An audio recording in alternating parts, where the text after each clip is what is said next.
1947, we have received and analyzed between 1 and 2,000 reports that have come to us from all kinds of sources.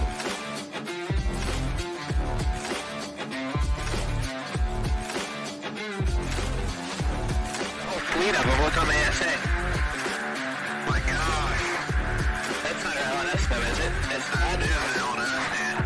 Well, if there's another thing. We have spacecraft from another species. We do, yeah. How many? Quite a number. Unidentified Anomalous Podcast.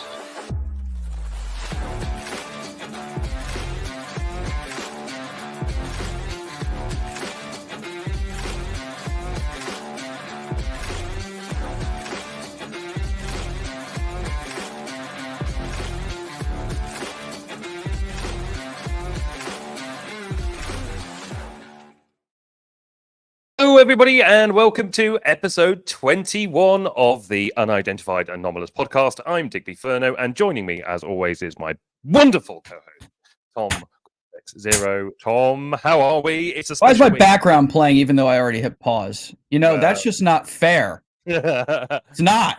Tom's I'm doing background's great, got an man. Annoying loop on it. we It's go. a special one this week. It's kinda Super cool. Bowl Sunday for you guys over there in the States. Sunday. I suppose it's our 21st birthday. It's Yeah, we episode can 21. drink. We can drink. The show is legally allowed to drink. And I can officially report as well. Yes. I am definitely COVID free at this point. Like, Oh, I got all my congratulations. energy back. I'm here. I feel like I don't feel like a dead body walking around with a personality anymore. Like, back. I'm here. Well, it's good to have the last 5% of you back, my friend. That's right. And it's a big 5%, man. It really is. It's the Makes best all the 5%. difference. It's the best 5%. If I may say so myself, I agree. Indeed. What a show we've got today. It's a personal one for me this week. It's an interesting one. I know you were really, really excited to get into this prior, and your initial reactions when you and I were speaking not too long after you did it were definitely interesting. For those of you that maybe don't know or new to the show, Digby went under hypnosis, and a lot of interesting things happened. I mean, this is very much your show and Jules' show today. I was not present during your hypnosis session, regression session. Boy, don't try to say that one. And I'm gonna, I have my own questions. I would, that I'm gonna pose and whatnot. We have the footage of it. Digby edited it down. But this is very much your experience, and I'm sort of along for the ride. It was with this one. It was a hell of an experience, actually. I've never done anything. I mean, despite the fact that my wife is a very accomplished hypnotherapist, I myself have never undergone hypnosis. We have two small children, so the idea of Katie actually being able to do anything with me in that sense is just basically non-existent because there just isn't the time. This was a first for me. It was a first going under hypnosis. I didn't know what to expect. I didn't know how things were going to play out.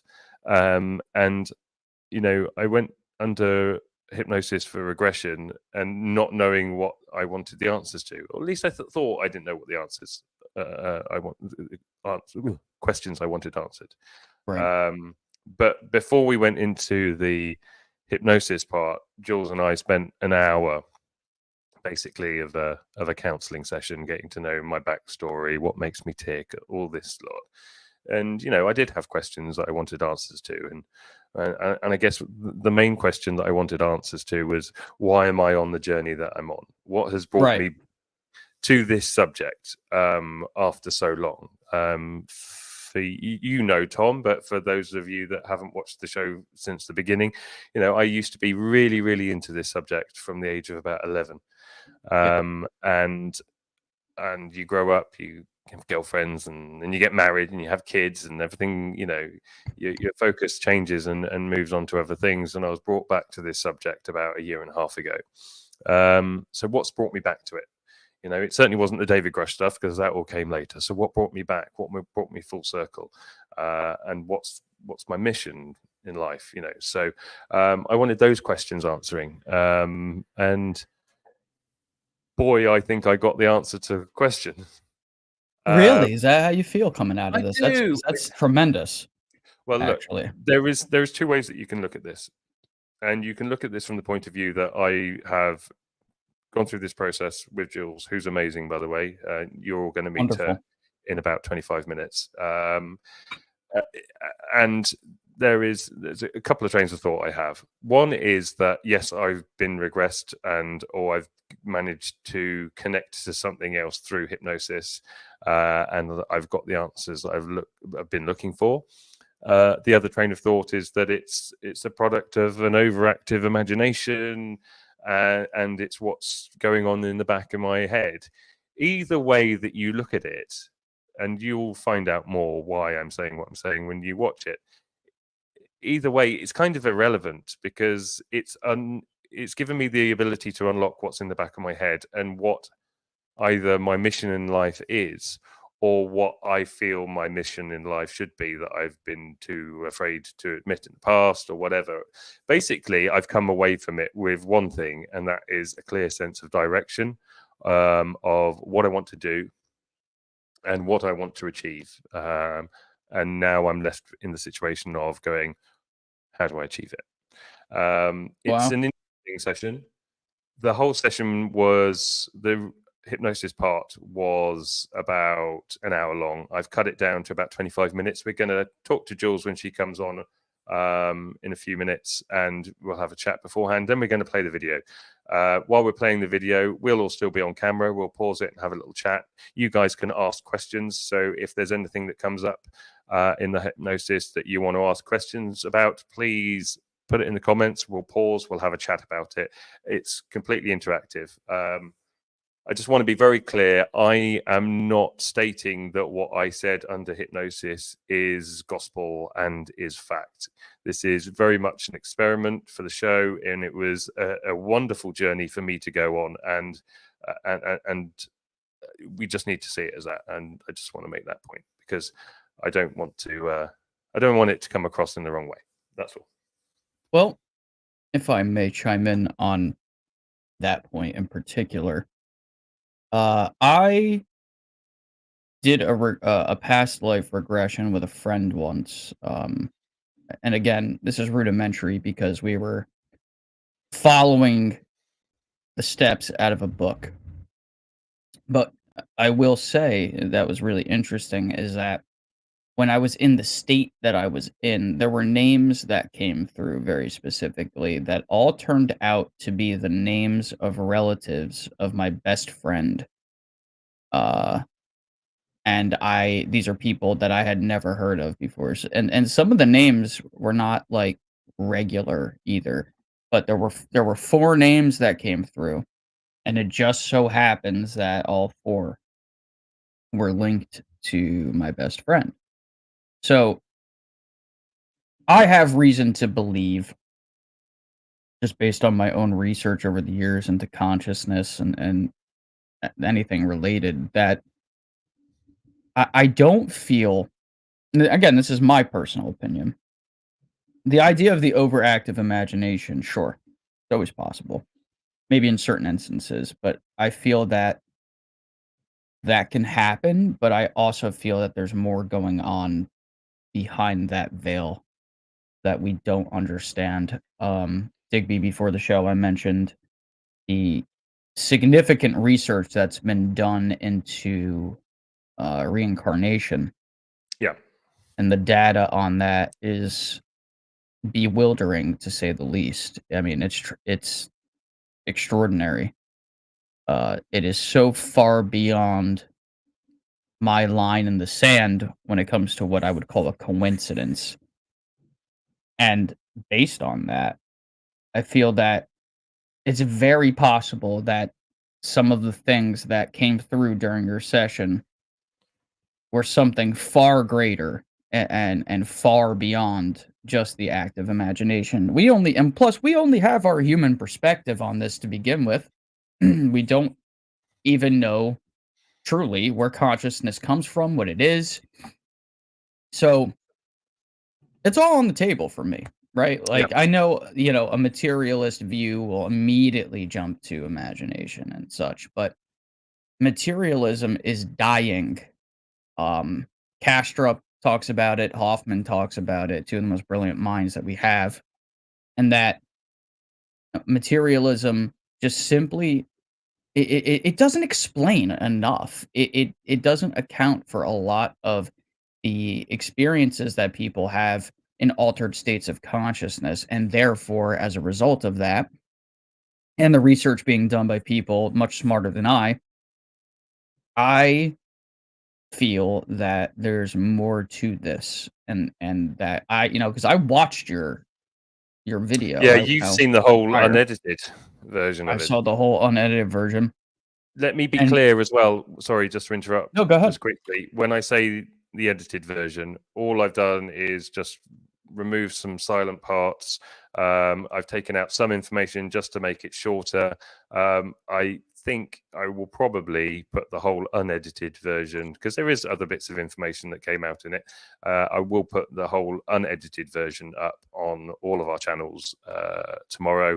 And if you're watching on Spotify, it will be uploaded in a couple of days as a separate episode. So it's there for you if you want it. Also, can I also just make this point as well? If you are listening back on Spotify, can you do us a favor and drop us a little review? It really helps the channel. Loads and loads of people are watching on Spotify every single week. In fact, our impressions for last month were over 4,500, which is absolutely fantastic. But nobody's leaving a review. So if you could just give us a little thumbs up, and on any channel that you're watching on as well, it really helps us, please. Thank you. Look, let's not talk too much about this now, because we've got Jules coming on in about just over 15 minutes. We're going to have a chat with her when she comes on. So there are a couple of things to mention this week. First one being this: Super Bowl Sunday. We had to, right? Like, it had to happen. Love my little special intros. It is Super Bowl Sunday, which means absolutely jack all to me, because I'm, right. I found this out before the show. I'm like, Digby, how much do you know about American football? And I said it's rugby with padding. Yeah, it's a rugby with padding. Of course you would say that. You're required by British law to say that. Yeah, the king and country. So, yeah, it's the Super Bowl today. The Chiefs and the Niners. And I kind of have a running joke going that, like, over the past few years, it seems that the team that I pick ends up losing. So I'm picking the 49ers for that reason. Because I'm a Giants fan, but I like Pat Mahomes. Now, to be fair, though, my aunt, my cousins, and my uncle live just south of San Francisco. They're huge 49er fans. So if the Niners were to win today, I'm happy for them. But I really like Patrick Mahomes, man. He's to me, he's like the best quarterback on earth currently, at least still playing. And Digby, because you don't really know much about football over here, like, how are you going to go about making your pick? I just pick the opposite to what you want, I guess. But then so you're picking the I don't know what I'm picking, because it would be confusing.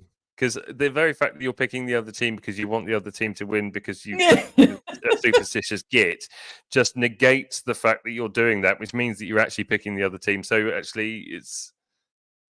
I know, but I've created like a paradox that would make Schrodinger blush. Yeah, exactly. And it's all about football. What waste? No, I'm picking the Chiefs. Yeah, picking the Chiefs. There you go. It's hard to bet against Mahomes in the Super Bowl when they're firing on all cylinders. So it's like, I have Just to pick the Chiefs technically. Just to clarify, you are picking the Chiefs now, and whoever you pick loses. So if the Chiefs lose, guys, you know who to blame. I'm picking the 49ers. You know what? Because of my superstition, I'm locking in the 49ers. I am picking the 49ers as well because it's the only one of the two teams I've ever heard of. That's insane. That's such a bad pick. I know. This wasn't. I'm picking them because I like their team colors. This isn't the in-depth segment we were hoping for. Let's move on. Anyway, this week was great. I mean, speaking of the Super Bowl and moving, on to the next step. The advert that's being played in the Super Bowl today by Martin Scorsese for Squarespace.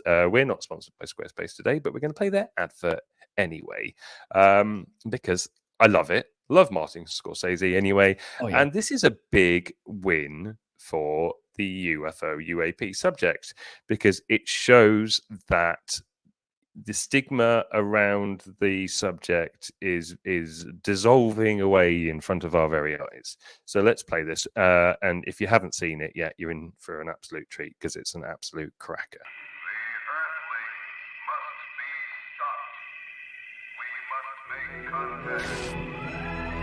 Reports of flying saucers are nothing new. These are routine sightings, not isolated events. Are you seeing that? It's spinning. There's a whole swarm of them. Oh my God. They're all against the wind. All against the wind.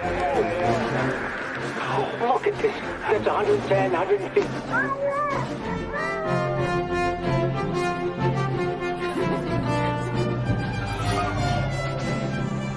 There was an historic hearing today on Capitol Hill and an unprecedented bipartisan push for UFO transparency.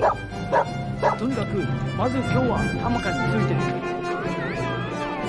クリエイティブでビューティフルなコラボレーションを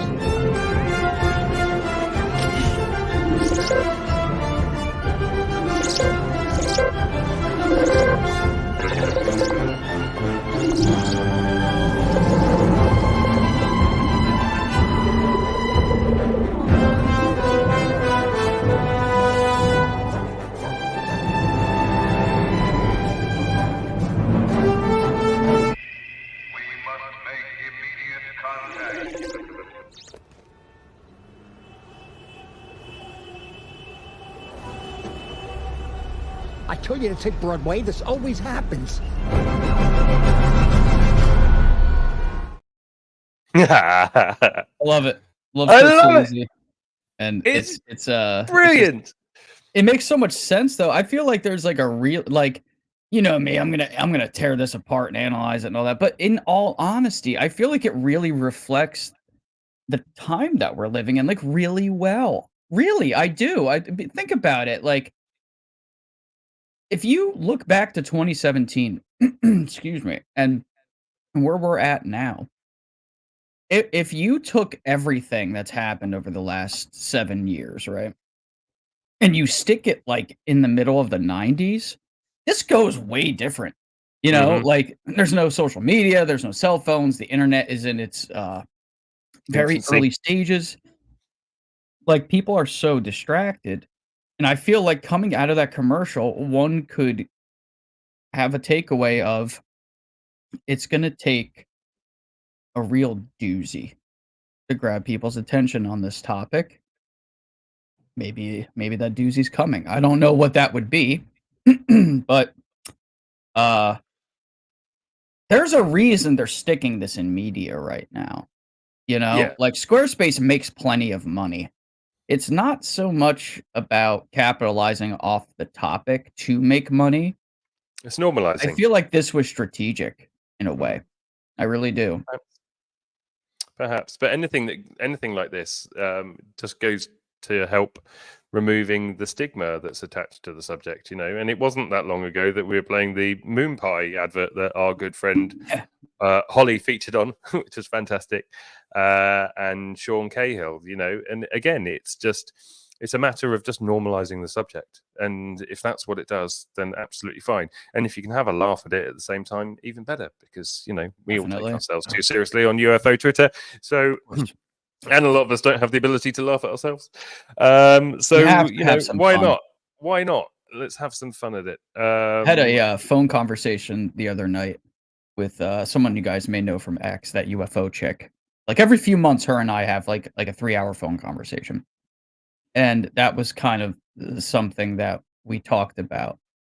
And as we were talking about our show, her and I met very early on. I only had like 600 followers on Twitter at the time, so it was like a while ago.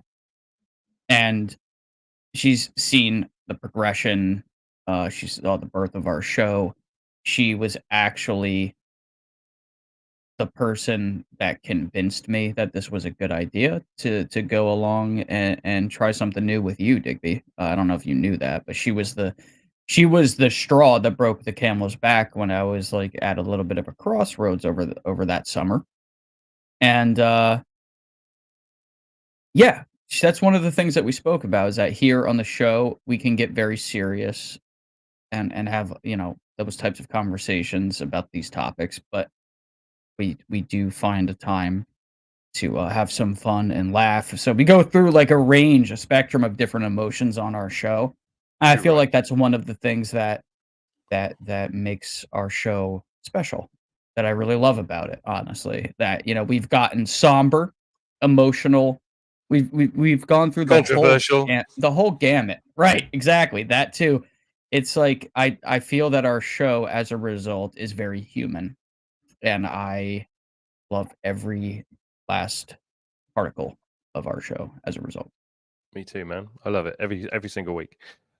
Speaking of controversial, I'm going to mention something controversial now. We're not going to get into it, but I feel that we should touch on it, because actually I do think that what happened this week was, if nothing else, a win for independent media and a sign of the death of legacy media. And that is obviously Tucker Carlson's interview with a certain Russian president. Yeah, what a controversy, huh? I know, and it's dividing people online at the moment. I put a post up about it, and some people have took what I said the wrong way. Whatever, it doesn't matter. The important thing here is that in a situation like this, we should have a free and independent press, and we should have the ability to hear both sides of the story, and we should have things like this that create dialogue, even if it's just between people like us. People online start seeing other sides of the story, start seeing motivations, justifications, and justifications is a funny one, because what is justified to one person doesn't necessarily justify it to another person. It's an opinion, but it sparked healthy debate this week and conversation, and I like that very much. And for the simple fact that within the first day it'd been seen by over 150 million people, which I think CNN would wet their pants for in a week. Legacy media can't stand that.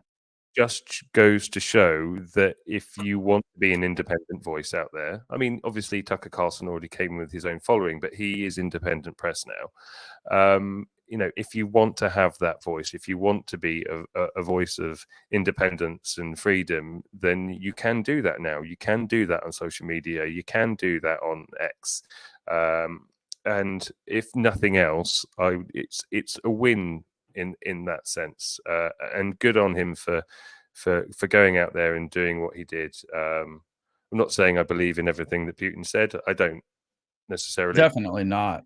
Definitely not. I don't trust Vladimir Putin as far as I could throw him, just as much as I don't trust any of these people out here. Well, exactly. I mean, no? Yeah. So yeah, I just wanted to say that, and thank you to Tucker Carlson. I know you're not watching, but if you were by any chance, thank you for doing what other people are too afraid to do, and I think that's the most important part to take away from that this week. And that's all we'll say about it. If I may, then I guess just really quickly, as someone who has always been skeptical of mainstream media, I'm a huge proponent of freedom of speech, But that does come with responsibility too, as well. Like, um, whether you're a Republican or a Democrat or something else, at the end of the day, when it comes to geopolitical situations of this magnitude, as a citizen of the world, I want to hear both sides technically so that I can do my best to come to my own conclusions. I don't like Vladimir Putin. I No. don't like I'll be I don't like the way things are in Russia in a lot of ways. I don't like the way that they treat uh the gay population over there. I think it's disgusting and wrong. Um Yep. but at the same time, there is absolutely no reason why I should be putting 100% faith into what my media and what my government and what my leaders are talking about. Now, at the end of the day, I'm standing with my country because that's my country. It's where I come from. And the original ideas that built the United States resonate with me. Yep. But, there, it's like I don't trust any of these officials. I don't trust the CIA. I don't trust the KGB. Like, I'm just a citizen that lives within that system. But if there is a situation unfolding on the world stage, I want to hear both presidents speak so that I can try to come to my own determination. It's really, it's like, now, in that same breath, too, I think Russia needs to get their ass out of Ukraine because I'm anti-war. You know what I mean? Like, Yeah. I don't want to see anybody invading anybody. I don't want to see bombs Too right. dropping anywhere. You know what I mean? So at the end of the day, I just want to be really clear because this is, we don't get too political on the show. The innocent are always the ones that suffer at the end of the day when it comes to war. Governments will fight wars with their militaries for land and resources and such. And at the end of the day, who suffers? People, women, children, men, everybody. That shit has to stop. Yep. I don't care if Russia wants to annex Ukraine. I don't care if Russia wants to, start rebuilding the former Soviet Union or whatever. Take that shit and shove it up your ass because it requires you to invade other countries and kill people. Yeah. And I will not be party to that. Just to be You're clear, absolutely because right. that's bullshit. Killing human beings is wrong. So Period. that is the show's official stance on it, and that is war is bad. Okay. War is bad, and it's evil, and it's wrong, and I'm not. Well, I hope one day war will exist only within video games. Truthfully. Yeah, or even then. Right, I've just seen in our little virtual waiting room that Jules has joined us. So I'm going to play the incredibly cheesy little intro that I made, especially for this segment of the show. And then Jules will be joining us.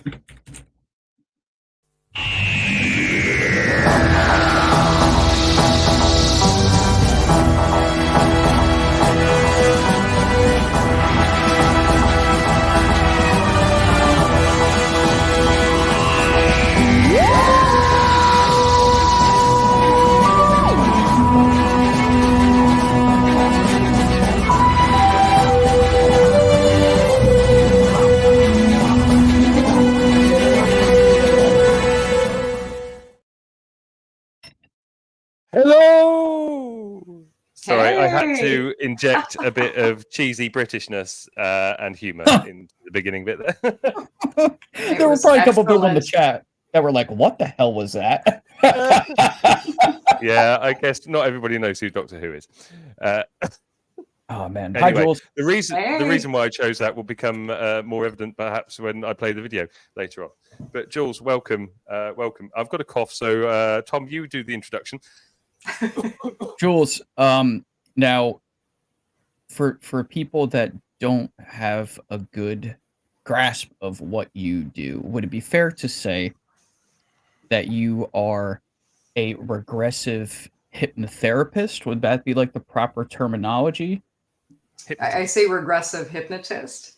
Regressive So hypnotist. this kind of work is really different from anything I've ever seen before. I didn't quite know what I was getting myself into when I started doing these sessions, because I thought I'm just going to do them as a public good. But we'll get into all of that, and I want to make sure I go where you want to take this. But it has exceeded all of my expectations and beyond. With this kind of work, you just move into a space where things and concepts that I never thought I would broach in my lifetime or have a direct experience of, I now see people achieving every day when they come to the studio. And that was beyond belief for me, and it moved me in this direction professionally.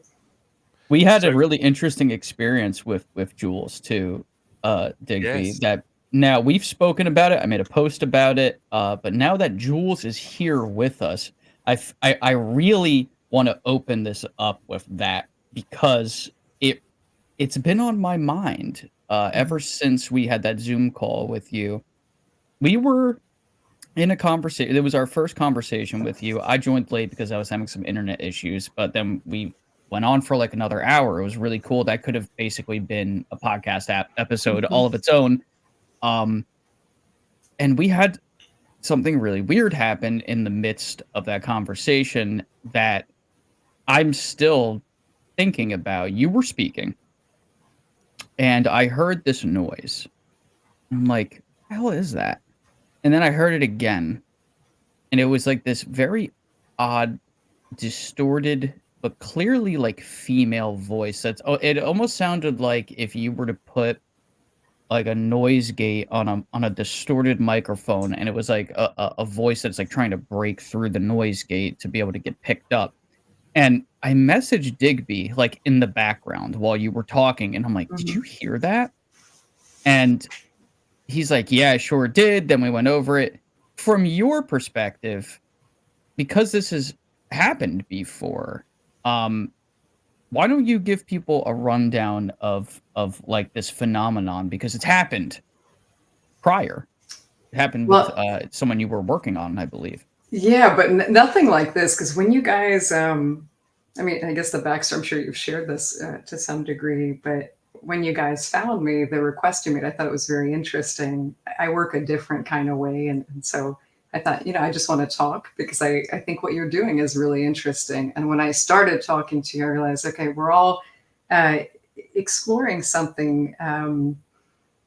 It's kind of consciousness exploration. That's what we're here for. And we want to have an honest conversation about what we actually experience. And so I'm not a medium or anything like that. I don't have any special or magical abilities that I'm aware of. So I'm working with clients, and I last year started to do a different kind of modality, working online.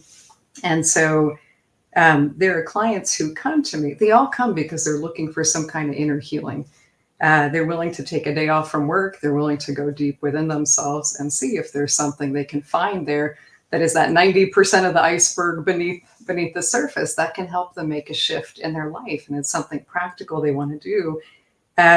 So what happened on the call, I mean, probably what would have been a 10-minute call turned into 2 hours, because there was obviously things we wanted to chat. So I guess it was meant to be that way.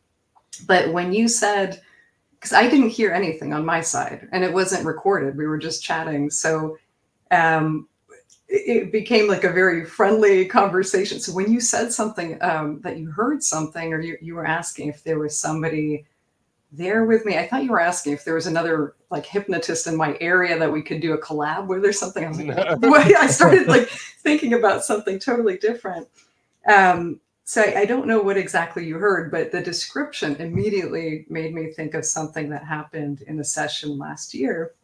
And in these states, and again, keep in mind that the mind can use symbol and metaphor to communicate. It's not what comes through a regressive session. It just, we don't have in this profession a certain stake in it being a historical fact where somebody regresses to. You're helping the person in front of you. That's always the intent, right? And so most of these sessions are purely private. They're people come, they really deeply open up to you. They're sharing a part of their soul with you.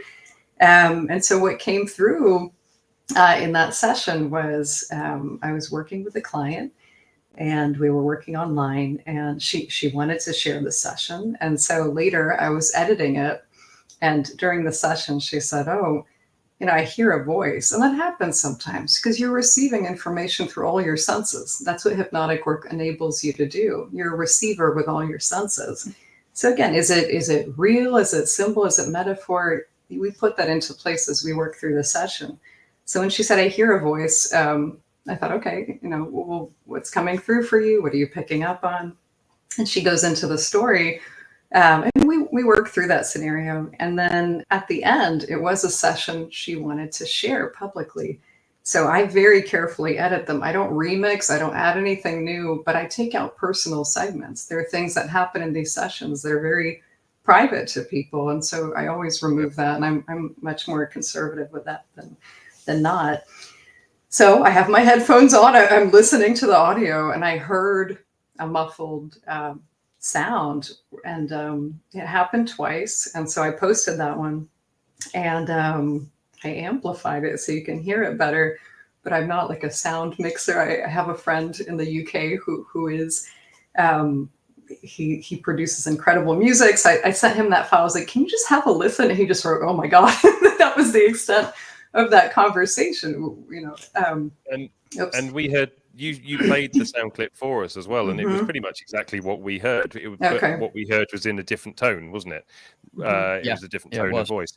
And my wife is also watching, and she's just put a comment here going, "This happened to me again on Thursday." Wow. So she does a lot of work. She does it on Zoom. She, so she.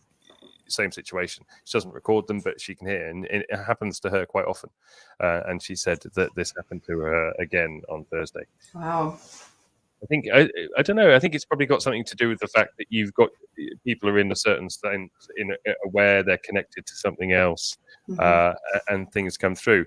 But also at the end of our session on Tuesday, we also had something very interesting happen.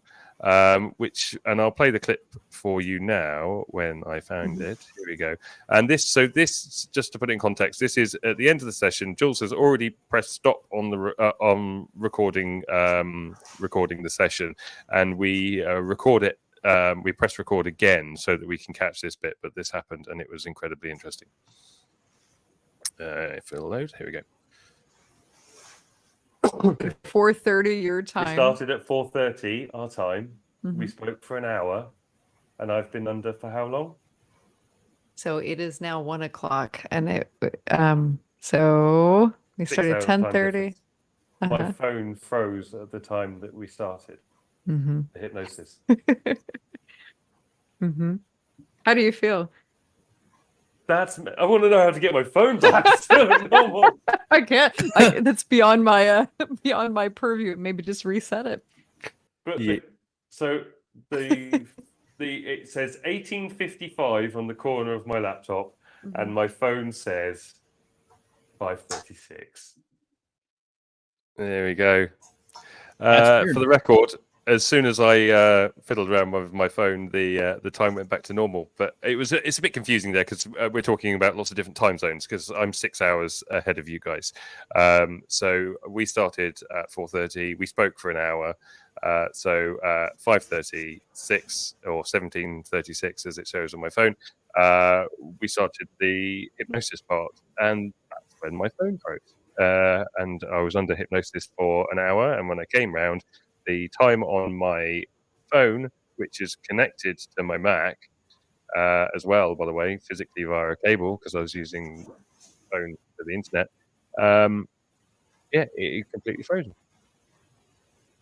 Unusual things happen in this work all the time. So I think at this point, it doesn't surprise me, but I almost fell out of my chair when I heard it, editing that audio, because I've never till that point experienced something myself. Like the client heard something and I thought, okay, well, that happens all the time. But for me, I guess for it to kind of enter my physical experience was something very unusual. But I find that very interesting. I find that it's a curiosity piquer, because you're like, well, what does it mean? I mean, what are the implications of that? So it's very interesting. I can't imagine like how it even happened when we're just talking, because none of us were in a hypnotic state. We're just on the phone, but they're attracted to you, clearly. I guess so. They're hanging around.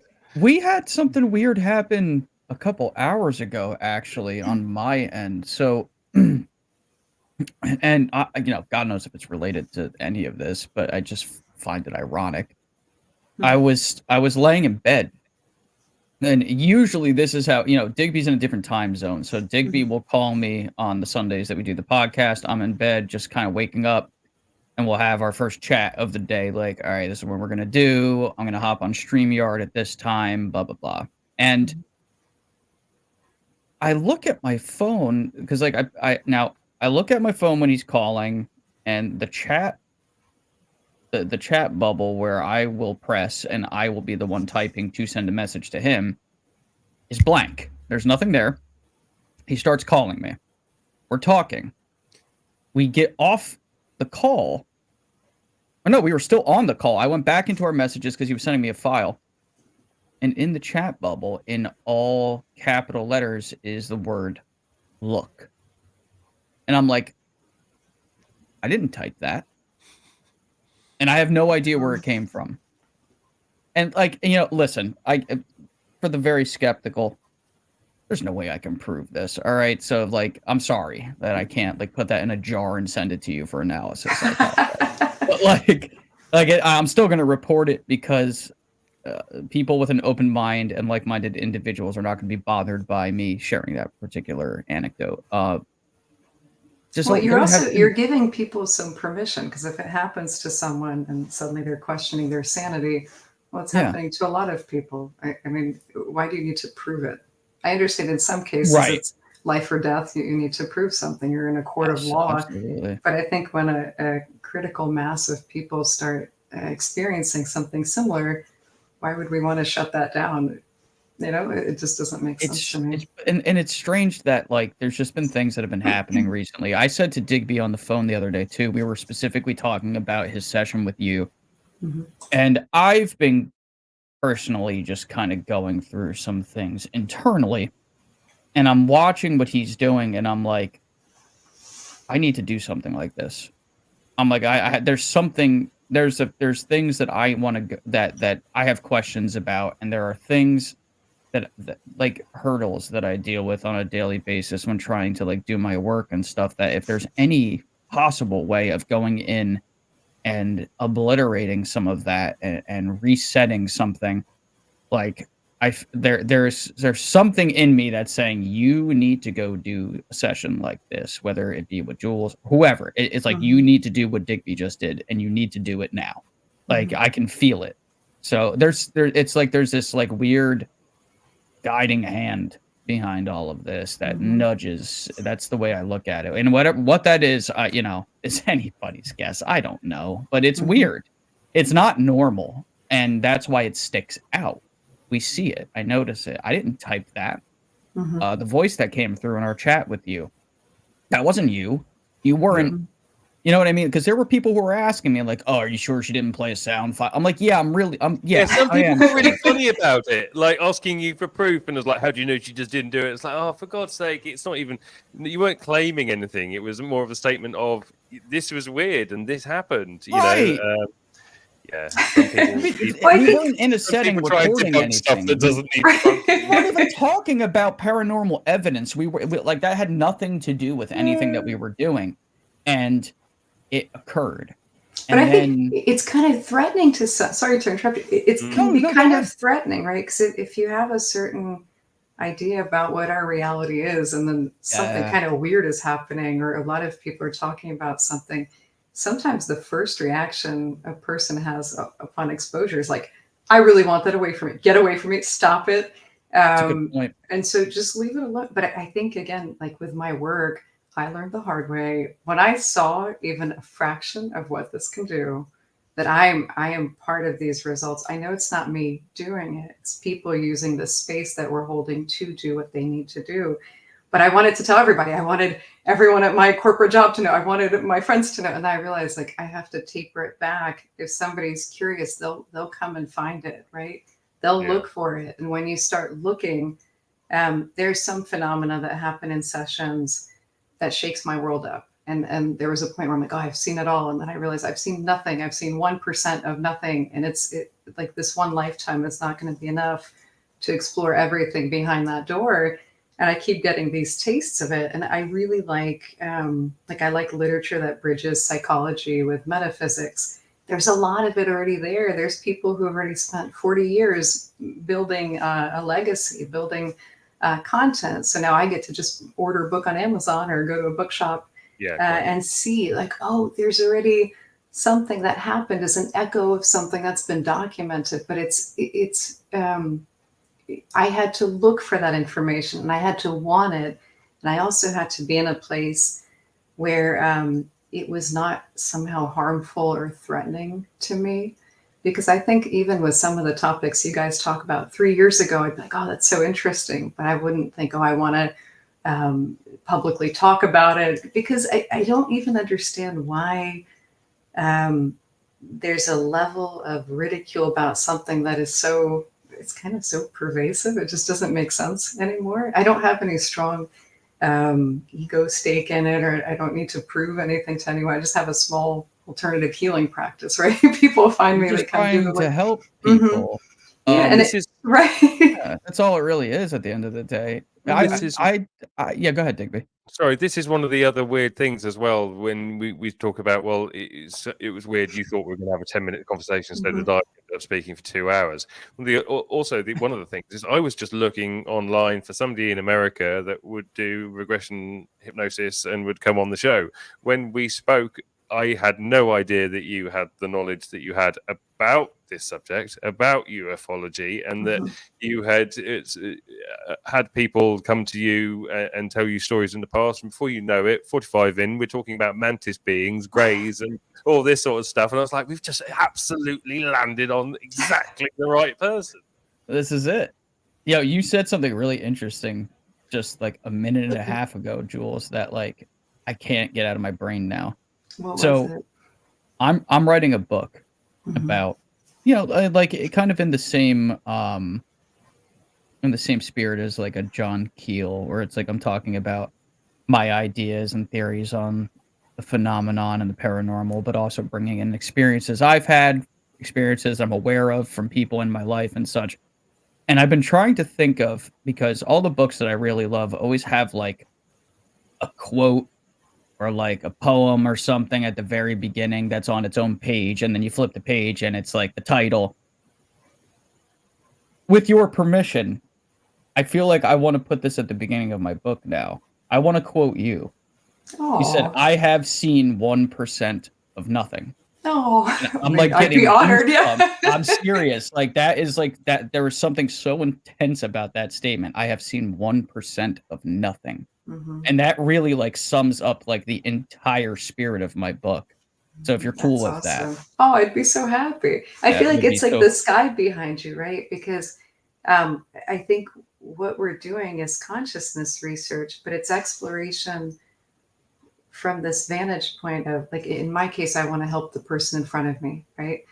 But what people come and show me is as expansive as that background. It's limitless. Sometimes there's been so many concepts that have come through that have nudged me into a place of, imagine if you have like a mental bookshelf for everything you believe, everything you've ever heard. Some things resonate, some things less, and some are just little seeds that have been planted.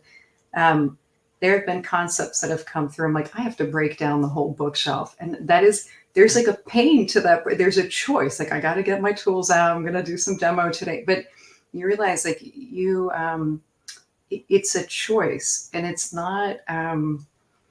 You have to have space to do it. I think a lot of us, and I can speak from my corporate career, there were times when I was on many different projects, I'd work 13, 14-hour days.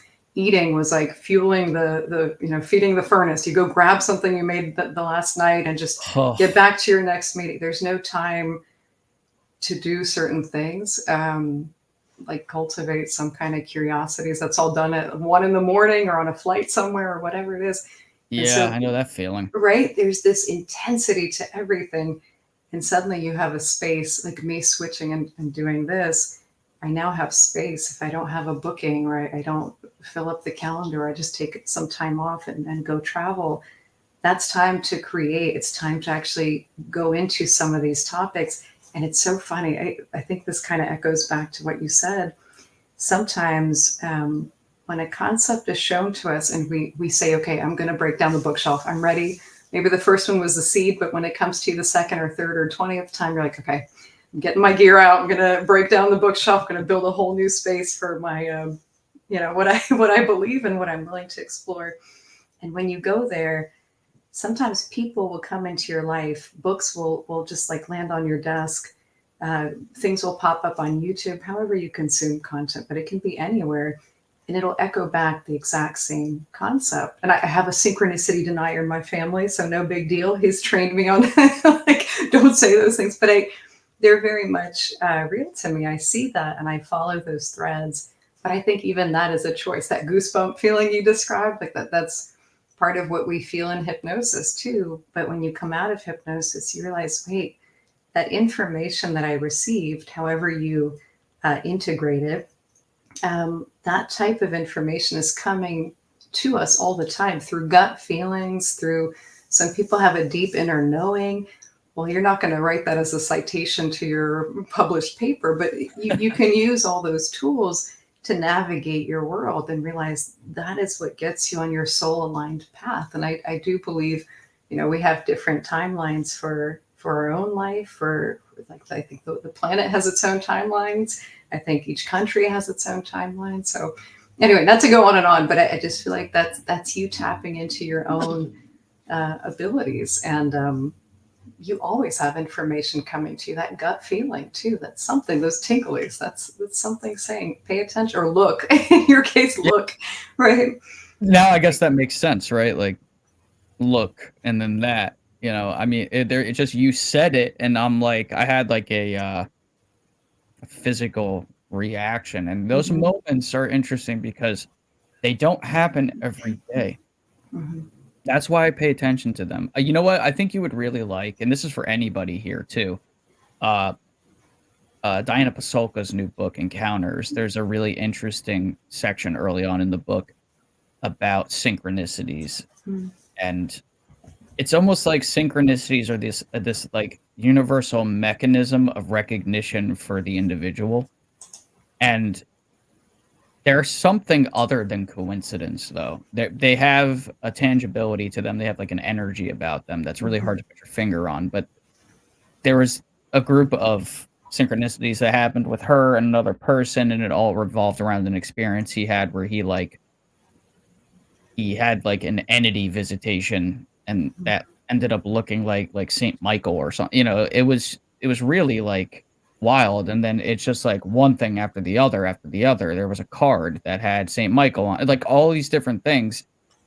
And it's like, well, how many of those items do you need in a row before you look, right? Like, honestly, like, I don't think that's coincidence. I feel like it's a mechanism of reality that we don't, as humans, have a good grasp on yet, but it's there for us, the individual, to use as a tool. That's the way I look at synchronicities. They are a thing. They are not nonsense. They're just not. I know plenty of physicists and scientists and doctors and people that a lot of times deal in a very materialist spectrum that will agree with me wholeheartedly that it's something, but it's just, who are we to say that we know, right? Like, because we don't.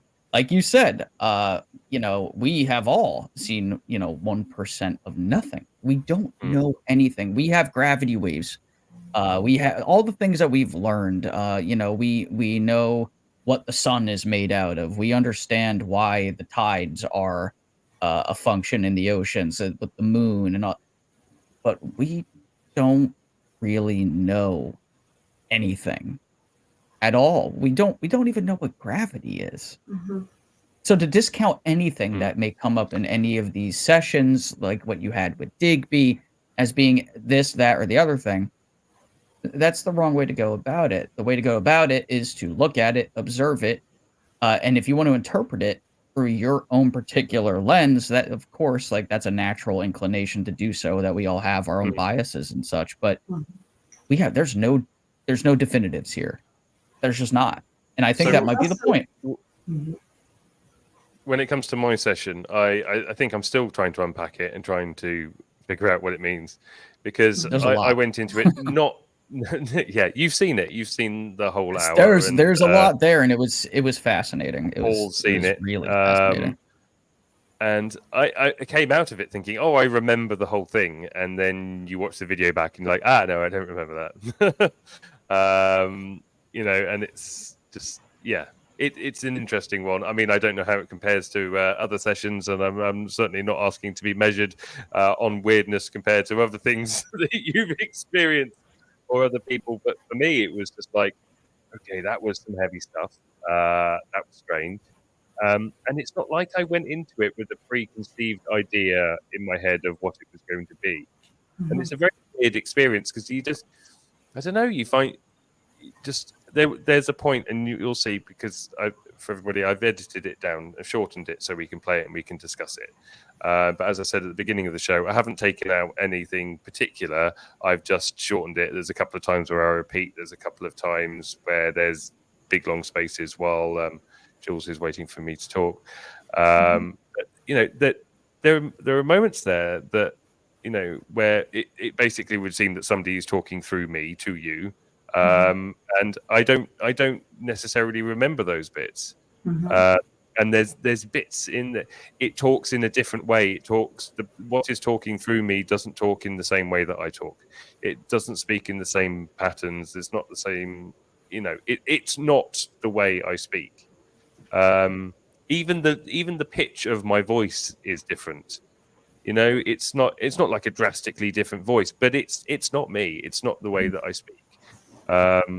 And little thing that it always says my name. I never say my own name. It really weirds me out to say my own name. And in fact, you're not a third person kind of a speaker. No, me neither. To the point where if I'm speaking to somebody and they keep repeating my name back to me, it really pisses me off. Tom is displeased. Like, exactly. It's weird, man. It's things watching it back. Like, those moments make me feel uncomfortable watching it. So it's certainly not something that I would say or the way that I said it. And, you know, I was talking to my wife about it. As you know, Katie, my wife, is a hypnotherapist, a different line of hypnotherapy or therapy or hypnotist as you. But, you know, the induction process is very similar. I've heard her induction process. I've also heard your induction process, the induction into hypnosis or hypnotic state. And, you know, it's all based on the same stuff. And even Katie will say, we don't fully understand how or why hypnosis works. We just know that it has the ability to do the things that it can do. So it's like delving into like an unknown. And I said at the beginning of the show, I want to be very clear, because I say some funny ass stuff during this session. I want to be clear. I'm not saying that everything that came through or everything that I said is gospel or anything like that. It could equally be that my subconscious mind telling me what I need to know or want to hear. So, you know, basically all I'm saying is I'm not trying to start a cult here. And that, you know, I'm not so much I'm on the fence. I've taken in everything that came from our session. I felt like everything that I heard I needed to hear, and I also feel like I've come away from it and I've really benefited from it. Also, That's I said to you at the end of the session, I literally felt lighter than air. Oh, that's awesome. Jules and that's what it's all about.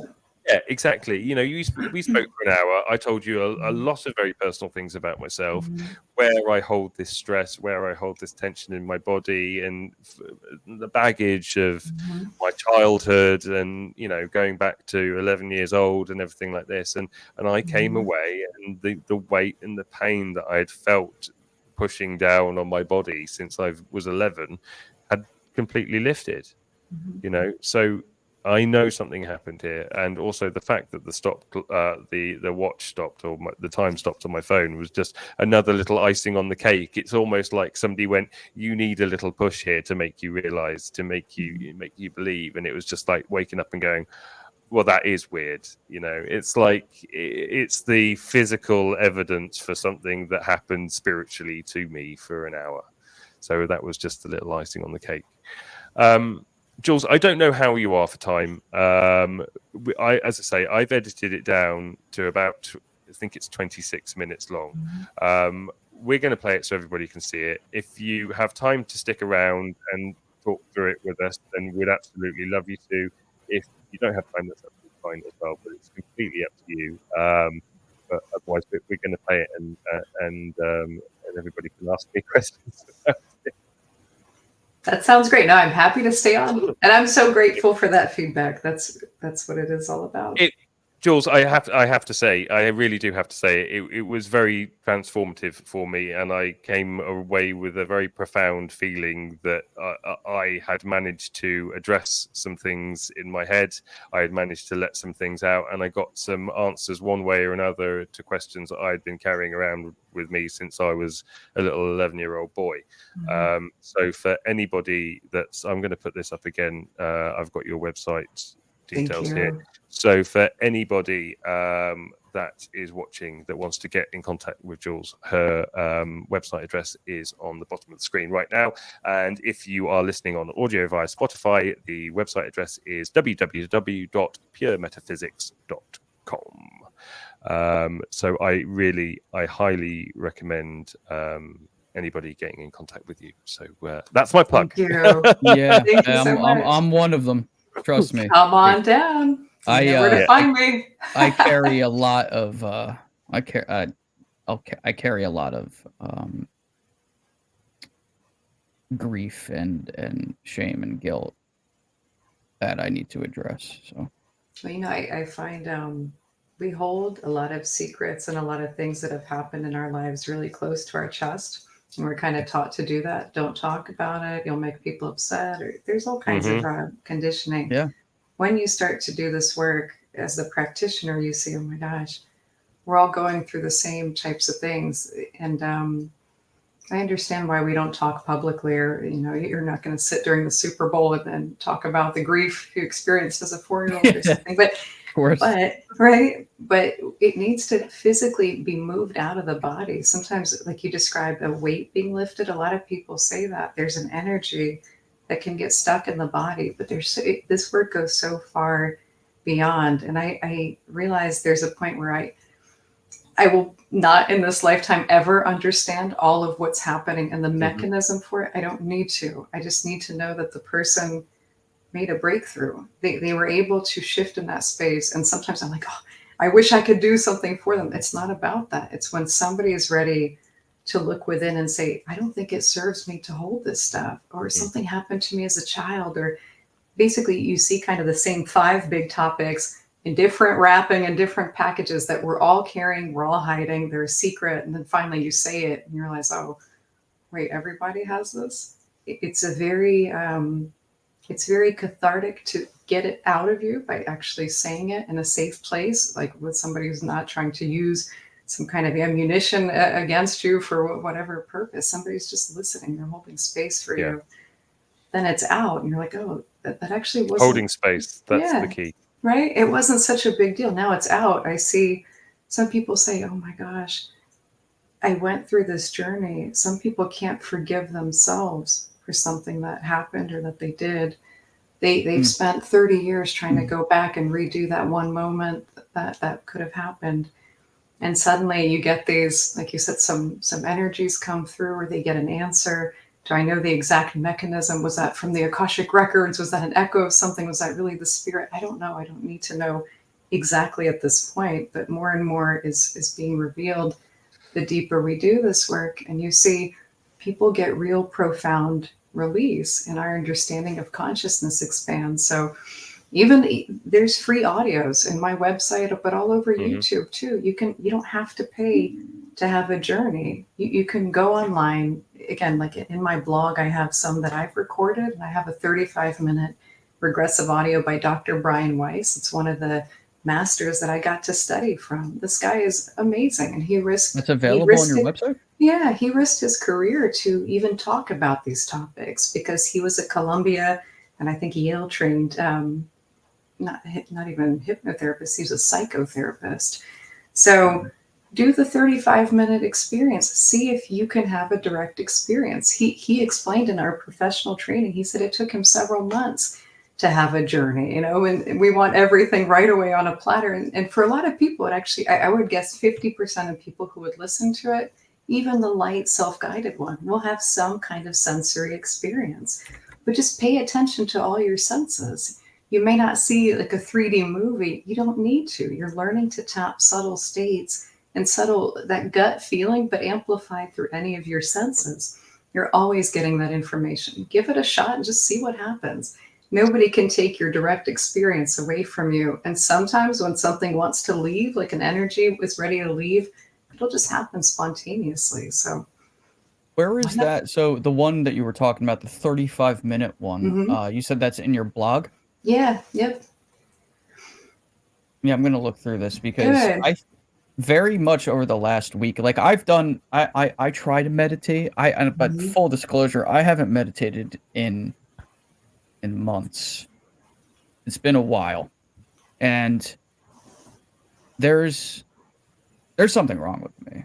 Like, I'm not saying physically health. I don't have cancer. It's nothing like that. But there's something wrong with me, and I know it, and I can feel it. And like, I'm not going to, go into it. But there's something, and I won't divulge my past too much. I didn't like kill anybody or anything like that. Like, was anything like but I'm pretty open about it. I had a drug problem at one point in my life. Now I've been clean for 10 years, and I'm proud of that.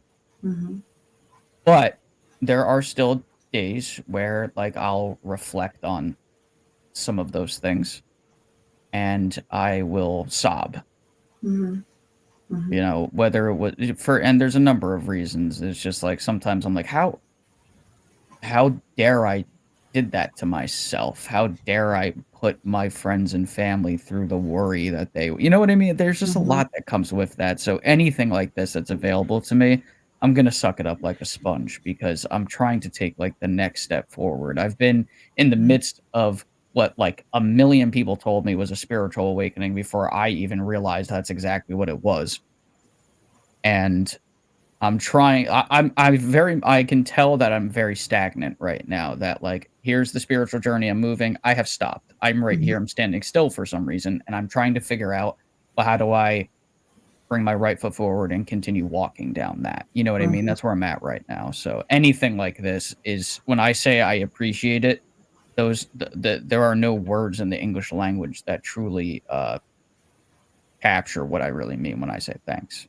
Well, it's huge what you've done, right? I think, look at your present tense moment to be able to overcome something like that. Just shows your resilience as a soul, and you had to make steps to do that. Didn't just that's not something that just fizzles away one day. That means you're a huge soul looking within, ready to make these choices. It's not an easy choice to go through that. So kudos to you, because you're doing the work. We're all doing the work. We all have these secrets and things.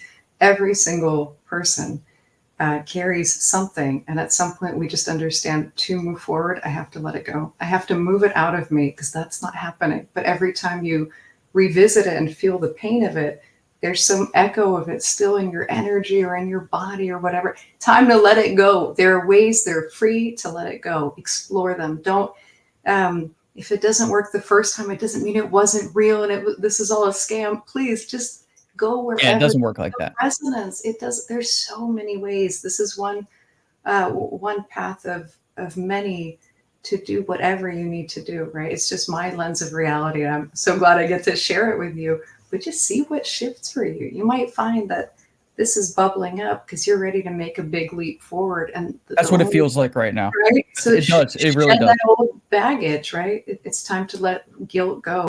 Guilt is a very low vibrate. It's like carrying this big metal suitcase on your back, right? It doesn't serve us in any way.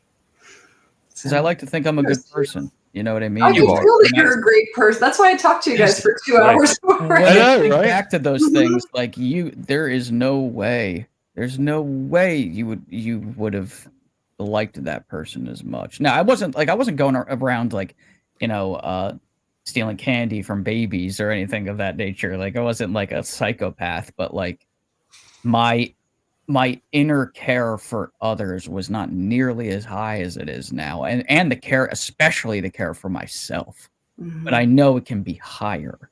And that's what I'm really aiming for. And plus on the other side of things, my interest in these topics, UFOs very specifically, has been with me for such a long time. I told you this in our first conversation that like I don't even know where it links back to. And I have suspicions regarding that, as far as like there might be a lot more to that. You know, whether I'm an abductee, there's something though. It runs way too deep and has for too long for it to have been just some random coincidence. Like, it doesn't make any sense why it's so prominent and has been in my life. And then I had the experiences that I did after having already been interested in it for years. So there's something to that as well. And Digby, after you did your session with Jules, I'm sure you can relate in some regard. Oh, absolutely. You know, there's something there. I think instead of referring to it, we should play it now so everybody can see. Yeah, it's really incredible. And really I just, so anybody that's watching live, if you have any questions about it, or you want to ask me about any element of it, or if you've got a question for Jules or anything like that, please put something in the comments. I've got no problem with pausing it and having a little chat about bits and bobs. Let's keep this nice and interactive. I'm pretty much an open book. There's not many things I won't talk about. There are some mildly personal moments in the video, but that's life. So let's play it and see what everybody thinks.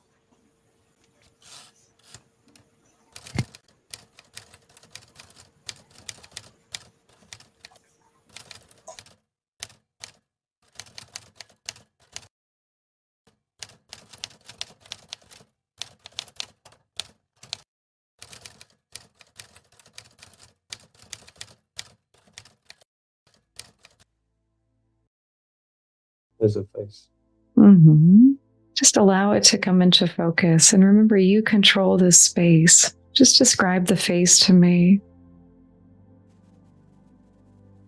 It's large eyes. Black. How do you feel looking at these eyes? Like I've seen them before.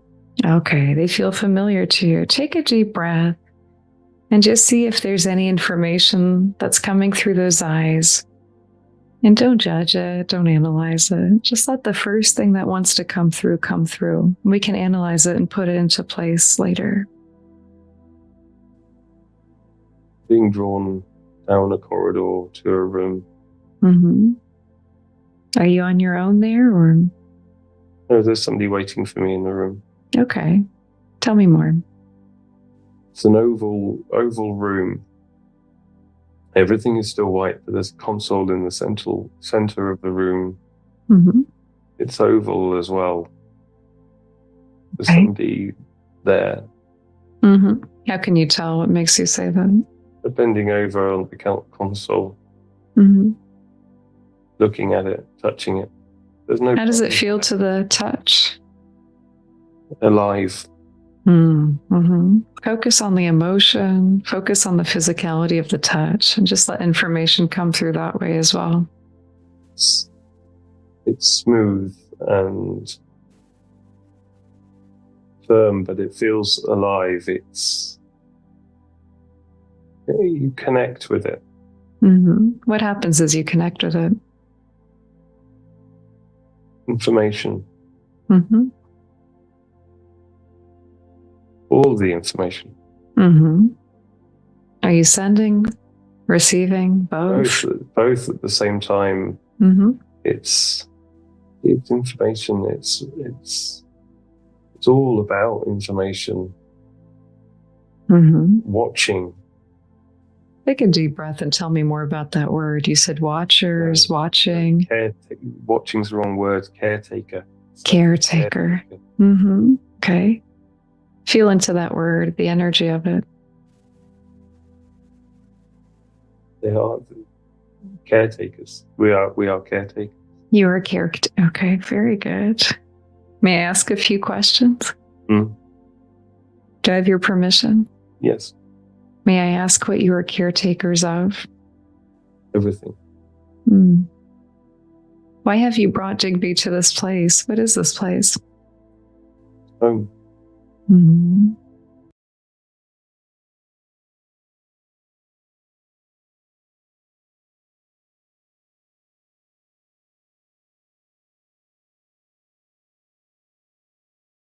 Why did you want to show him this place today? I realized I was on mute. Sorry, I just wanted to interrupt. One bit that was missing was originally when Jules and I were talking, I was being led into this room. There was somebody waiting for me in this room, and I could see this white console in the middle, and I was connecting with it. And the bit that we're going into now, this is the part where somebody else starts talking to Jules. This isn't me. Jules is asking questions directly to somebody else, and this is the part where it gets a little bit freaky for me anyway, personally, because this part I don't really remember all of it, so this was quite an interesting part. Because it's home. Mm-hmm. Anything you'd like him to know about that? We watch and protect. Mm-hmm. What do you see? What do you observe as you watch? The light. It's all the light. Uh-huh. Light. See you smiling. Uh-huh. Tell me about the light. We are the light. Okay. Oh, you're smiling beautifully. What's happening there? This. What are you feeling, sensing? Just let it come through. We are the light, and we watch, and we take care. We protect. Mm-hmm. And we watch throughout all time. Mm-hmm. Why did you show Digby that he kind of rose above time when he saw that being? Because he's home. Uh-huh. So he's home outside of time, in kind of this timeless place? We are the caretakers. Mm-hmm. Take care. He is a caretaker. He's also a caretaker. And did he choose this? He's always been this. Mm-hmm. We've always been this. Mm-hmm. We are outside of time. Okay. And what else does that place you outside of?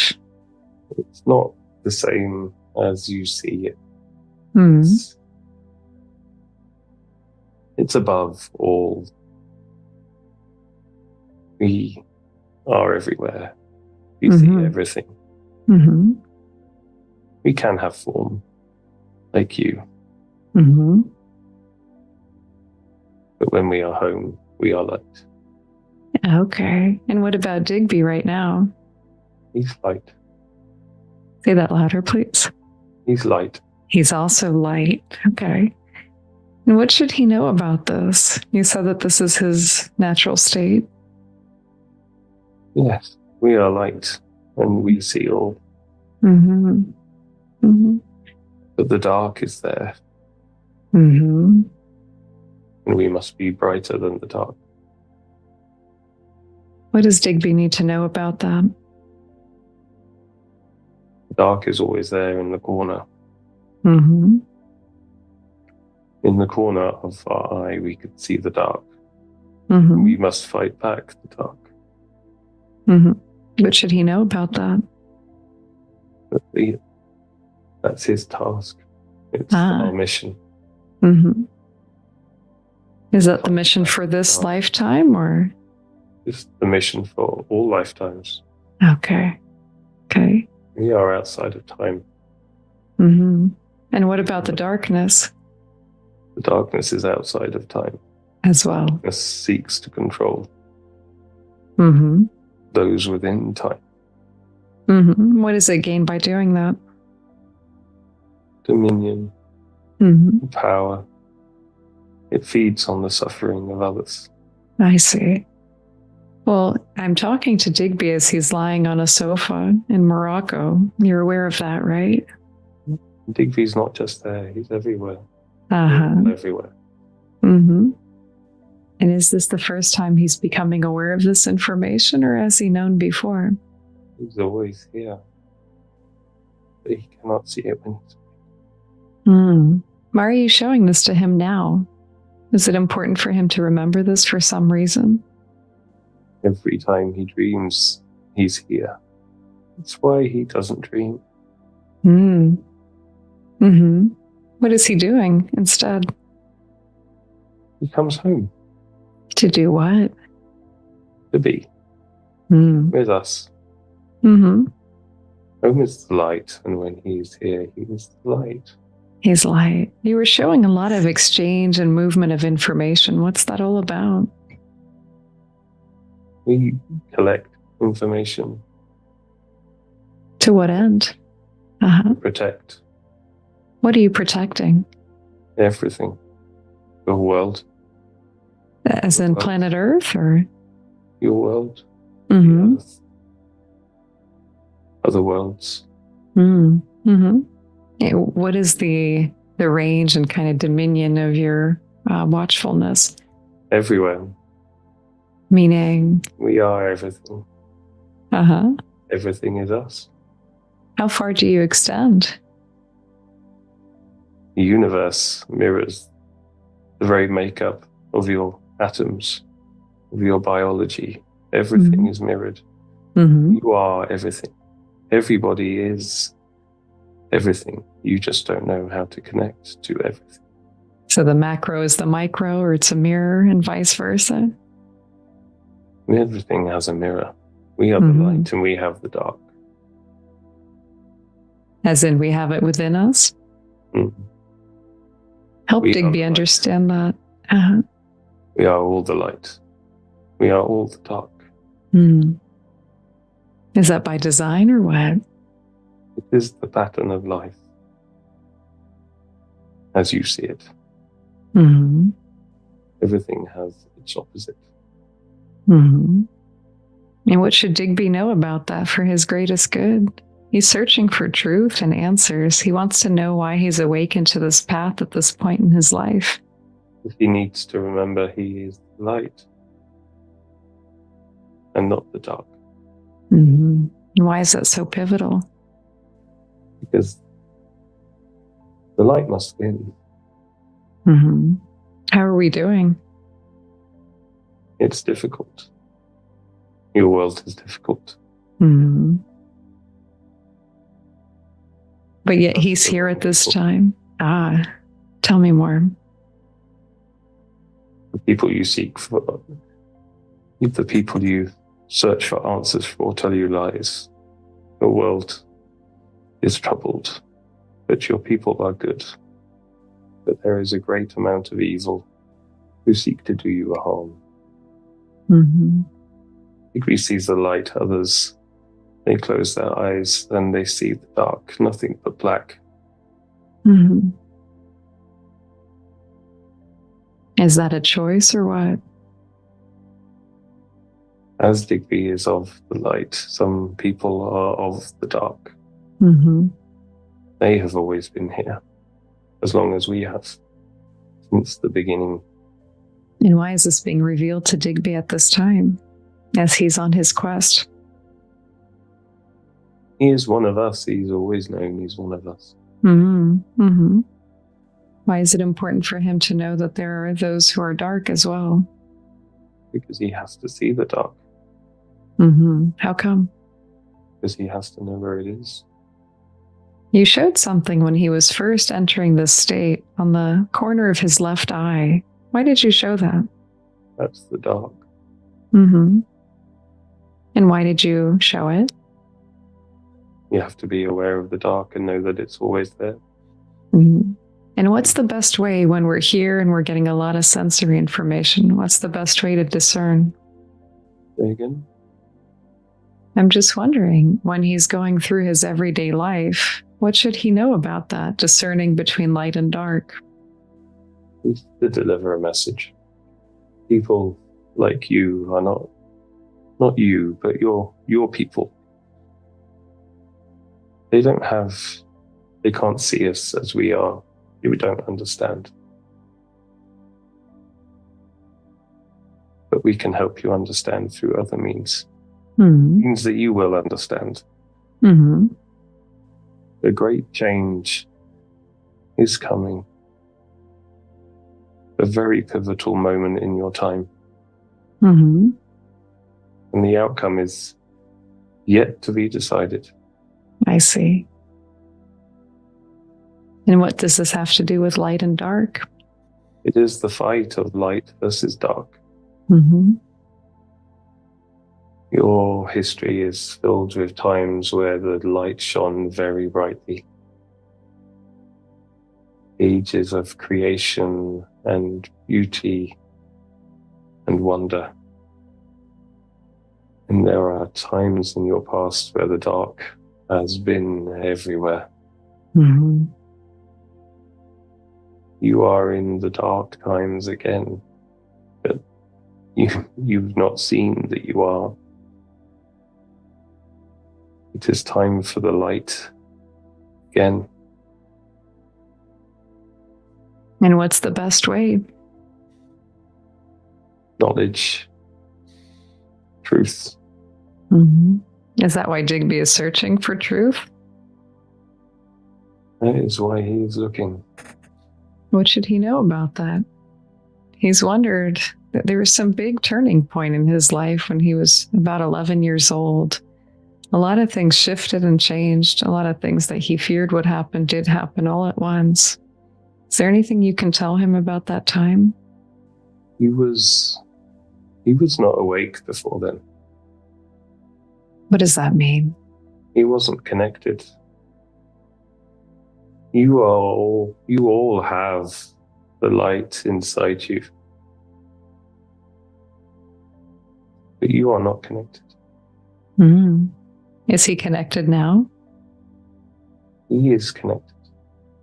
What happened at age 11?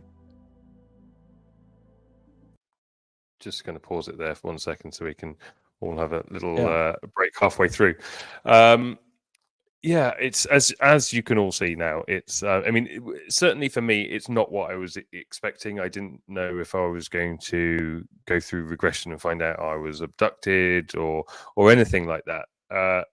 And upon analyzing and watching this back, my take away from certainly the parts we've seen at the moment is that it certainly seems to be some sort of connection to a higher consciousness. And it's the cosmic battle of good versus evil, as I can see it. Something outside of time, something above, another dimension. And I think what it's basically trying to say at the moment, the way I see it, and if anybody else, including anybody in the chat, has got any other opinions from it, is basically, I think the message is that we all have the ability to have the light inside of us. And we all have the ability to connect beyond ourselves to something greater, whether that be through our dream state or whatever else. But that there is the light and there is the dark, there is the good, there is the evil, and we all have the ability to connect to either.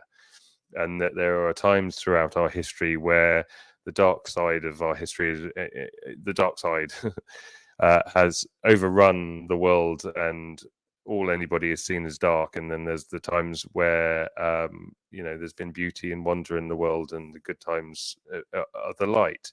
And I think all it's that connection to another dimension that's sort of above space, above time, above physical being, and it's I guess universal consciousness in some way, shape, or form. But that's just sort of my take on it. I don't. Tom, you may have a different take. Jules, you've got experience with this. You've gone through similar things with other people. I'm really interested at this point. It's sort of halfway through, so it's just over halfway through actually. So it's a good place for us to stop and hear people's points of views. It's interesting. Just taking in the information that was being said in the chat. I even said it too.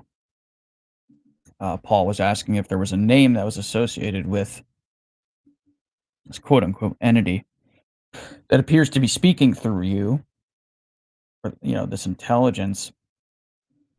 And I didn't take it as that.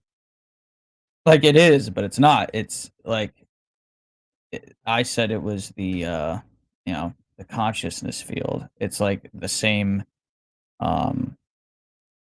this is what my new YouTube video is going to be about. This same like source that makes us animated. It's the thing that separates Jules and Digby and Tom and everybody else. Here I am talking in the third person. It's what separates us from like, a desk or like an apple, like things that aren't just out and about walking around thinking for themselves and having these experiences. It's the soul. It's the soul field, it's the consciousness field. I read a book about this that really changed the way that I perceived a lot of these things. It's called The Field by Lynn McTaggart. And it's really what I lean towards. Like, I feel like the ultimate source of your consciousness was like coming through, and that it's actually the same entity that is inhabiting everyone. That's why you'll hear a lot of, in a lot of Eastern traditions, that there was only one mind in the universe. It's like there's this main, we'll say, like, there's this giant, ethereal, mystical, beautiful brain floating around in like another dimension, and it is transmitting itself into all these different bodies, us and perhaps NHI and other beings in the universe, but that ultimately we all emanate from that light, and that's why that information is coming through the way that it is. It's like it's part of you. It's like it's joint and separate. It's the whole, and we are the division, essentially, if that makes sense. Yeah. That's the way I look at it, at least. I'm exhausted actually just watching Sandy put I just exhaled, as in she's been watching the whole first half of it, bated breath, holding a breath. It's an interesting one, and as I said, it wasn't what I was expecting. And remembering those bits where it's clear that somebody else is talking through me. You're talking, I'm talking to you right now, and I'm thinking in my head, as fast as I'm saying it, what I'm going to say next, right? But I know what's coming out of my mouth. In that situation, I had no idea what was coming out of my mouth. I wasn't controlling it. I wasn't thinking about what I was going to say next. It was spontaneous and it was happening. And that's what I will say about that situation. I know for that sole reason, I know that it wasn't me talking, because I wasn't thinking about what I was saying. Digby, did you see that? Like 6 seconds, 7 seconds ago, did you see my ring light just shut off? No. Yeah. Stop it. It just shut off. I had to turn it back on. I'm like sitting here listening to you, and then it was just like off, and I'm like, Tom's in the dark, everybody. No, seriously, man. Like it just shut off on its own. I don't know what just happened. Whatever. Weird stuff's happening. The electrical stuff, it happens all the time, and it's no big deal, guys. I mean, I'm the one that will run head first into the haunted house. Like that's me, right? Well, everyone's like, "What's in there?" I'm already in the door. Like I'm that guy. I will say, yeah, go ahead, Jules. I'm curious I don't want to say thoughts. anything. Thank you. Well, I don't want to say anything to color your perception. This is your journey, and actually how you interpret it. I mean, I think again, it's infinite, right? There's so many things that we can tap into in these states. I think it's for you to decide what's healing for you, what makes sense to you, and things will start to plug in. More information will come to you. I think just having done a couple thousand hours of sessions, or having done a couple hundred sessions with very different types of people from all over the world, from all kinds of religions and faiths and ages and everything. This is a very diverse practice and attracts everybody. It's not just one subset. But some people, they may go through 5 past lives, and I just get out of their way, and then we let the higher self aspect kind of integrate and piece all these things together. Some people pop into a future timeline of their own, and that's the whole session. And sometimes there's a real-time journey with this kind of, you can kind of feel the frequency of the information that's coming through. I feel like I'm kind of fine-tuning my own understanding of what it is. If there's any kind of fear-based information, then you start to realize, okay, that's in this direction. If you can feel the energy of like a pure love energy, that's something different. And so how we classify that, I think there's so many discussions we can have there, but the information should feel like pure love. And I felt like you were smiling in this really nice way. I felt like you were really in it. So I think that's something to explore and kind of figure out what you want to do with. But I also found if I had not had resources, like Brian Weiss's books, all these psychology books, all these other people like Dolores Cannon, she wrote all these books, like the Convoluted Universe series. When I read those books, it gave me permission. I thought, well, this, I will never see that in my practice. She's a very special soul. And obviously she was on a mission that is so big. And again, to do this 40 years ago or 20 years ago, it wasn't even safe really to talk about these things, to now see even a tiny thread of that echoing in my practice, and I'm sure the practice of many thousands or maybe even tens of thousands of other people. It means we can all tap into this. It's not, she was a way shower. These people who came before us are way showers. They kind of put their reputation, their lives on the line in some respect to bring information that was not available to us, to be, they're giving us permission to go where we need to go with this, to explore it and know that it's safe to explore it, that others have done it in a time where it was even less acceptable, even more taboo, or even more unknown. We get to now build on that, on the work of these people that are really remarkable. So this is, I don't know, I felt the frequency of this information for me was very beautiful. And so I love that. I love the music you added to it. It kind of echoes. Yeah, that feeling. I was digging it. Yeah, it was an amazing experience. Anyway, look, let's jump back in and watch the last bit, and then we'll unpack it all afterwards. A great difficulty. The dark. Dark tried to fight him. The light won. Is it safe or important for him to know what happened? Great trauma in his life made him see the dark. But he chose the light and he woke.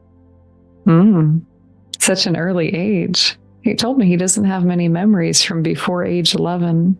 Is there anything he should know about that? That's when he connected.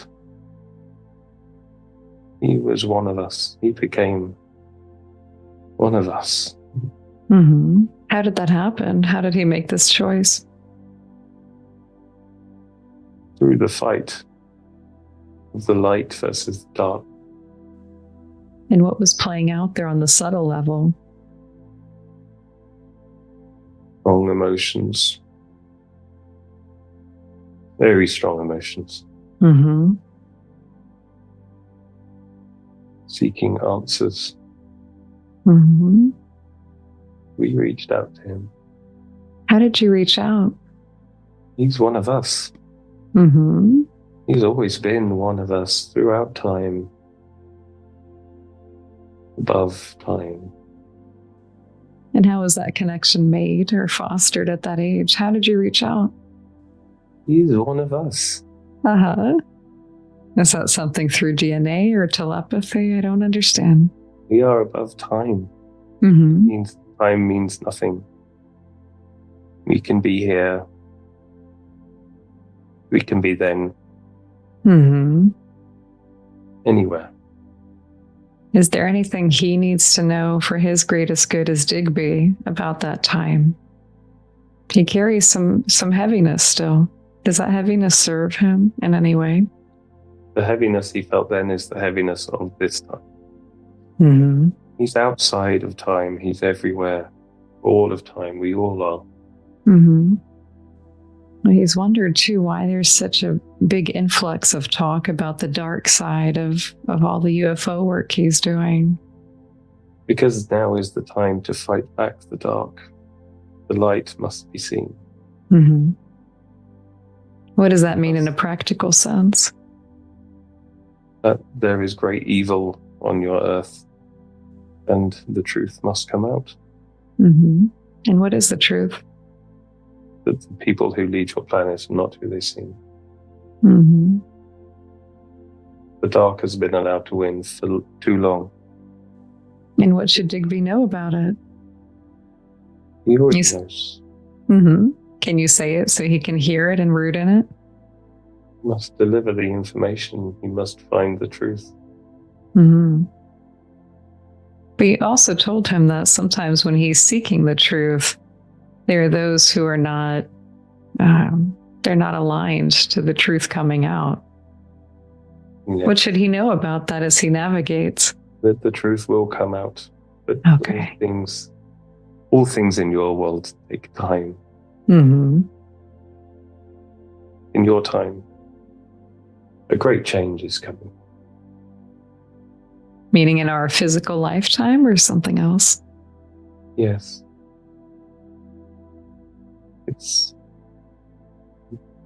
You will realize your place among everything. Mm-hmm. And that you are not alone. But you do not need to be afraid. Mm-hmm. You have never been alone. You just didn't know it. Mm-hmm. None of us are ever alone, are we? Mm. Well, there were times when Digby did feel alone when he was shipped off to boarding school. He still carries some of the dense emotions from that, some of the guilt from that. Is there anything you can tell him about some of the things he carries in his body that are heavy? He lost his connection with us. Mm-hmm. During a very difficult time for his body. Mm-hmm. But he is not just there, he is here too. And somewhere else. Mm-hmm. So he's in multiple places? Yeah. Uh-huh. And so all these aspects of him, do they all feed up to one higher self? Or how does that work for him? The home. So in the home, he is one? Does that mean those other aspects of him are accessible from here? Many different places in many different times. Mm-hmm. Meaning across linear time, even moving backwards sometimes, or something else? Everything, everywhere, all at the same time. What is the purpose of that? To watch, to take care. So he's doing something, or is he just watching? Everywhere, we all are. Mm-hmm. How many of you are there? All of us. Mm-hmm. Many, many, many of us. Mm-hmm. Everywhere at the same time. Your past, your present, your future. Mm-hmm. And why have you positioned? Why are you positioned in all these places? We're in many places. Keep watch. And Digby, take another deep breath. You can close your eyes. And just in through the nose. And exhale out through the mouth.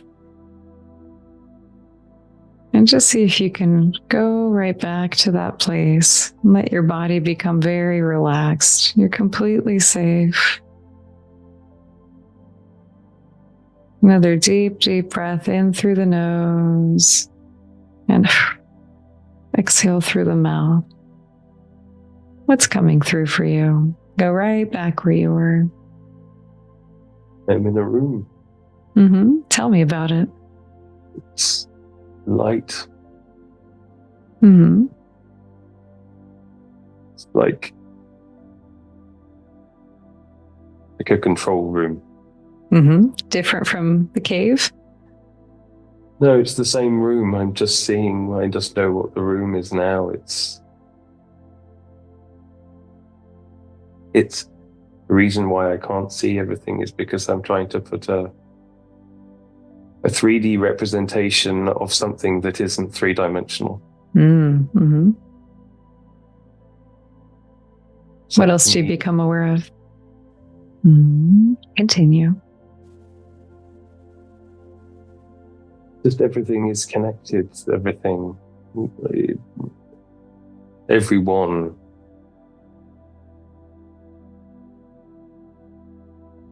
How do you become aware of this? Tell me more about it.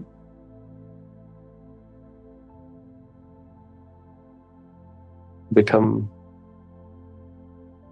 just, I don't know, you know that it's like the light is alive. Tap into the light and tell me what you sense, feel, detect. Everyone, everywhere, all at once. How do you feel being connected to all that? Just confident and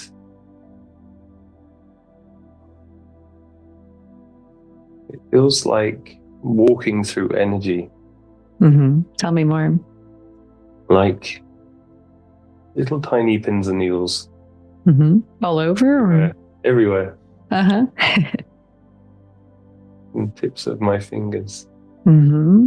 Just take a deep breath and let that sensation come through. Let any information it has roll through as well. What's happening in this room? What's happening with this energy? So cold. You feel cold again? Just see if you can keep your body regulated at a comfortable temperature, but just let the information of the cold come through. Want to make sure the body is feeling comfortable. Take a deep breath and become aware of this cold. What message does it have for you? It's cold on Earth, where I am. I think there's not much left at the end of it there, so let's just stop it there. As I said, I'm going to put the full version. There is an hour-long version of it, and I will put that up online over the next coming days or so. So if anybody does want to go and watch the whole thing, all the juicy bits, there's not really that many juicy bits, then you're more than welcome to. But I mean, just to unpack the final few bits, I mean, there's talk there of me at 11 years old. And I said this before, you know, that was a really pivotal time for me. There's a lot of difficulty that I went through in my life. Parents splitting up, my mum moving to a different country, going off to boarding school, all these sorts of things. You know, I'm not the only person that goes through things like this, but, you know, people do go through things in their life. And it was very interesting that this brought me back to that pivotal point, all the way back there. And one thing that's not explained in that video was when I was 11, it was when I first saw my first UFO. And I remember as clearly as it was yesterday. I was driving as a passenger. Well, I was a passenger in a car that my father was driving. Obviously, I wasn't driving myself. I was 11. It was in the middle of the night, and we're driving from Lincoln, which is in the Midlands of the UK, down to London. And I was staring out the window, and I see this light in the sky, and it looks like a really, really bright star. And it dips down, and it stops dead. So that caught my attention, and then it flung off in another direction. That's when my interest of the whole phenomena first came in. And then the next few years were quite difficult for me personally, for many different reasons. And at that point, I sort of lost this memory of my life before the age of 11. I remember very, very little of my life before the age of 11. And this is one of the things that I spoke to Jules about beforehand, when I was giving a sort of information. So it was really interesting that when we went through this process, that it sort of brought me back to that point in time. And it seemed to have been a pivotal shift for me, almost like the difficulty that I went through there is what was the catalyst that made me start looking for answers. You know, I guess that's the point that I take away from that part. But I'm, you know, ask me any questions, anyone. I have something that very much sticks out after watching this whole thing, actually. The mention of a great change coming, because you're not the only person under these types of circumstances that has said something like that. It's very interesting how much that echoes what a lot of abductees have been talking about. That there is some sort of nexus point approaching. I think that anyone Whatever can that feel may that. be.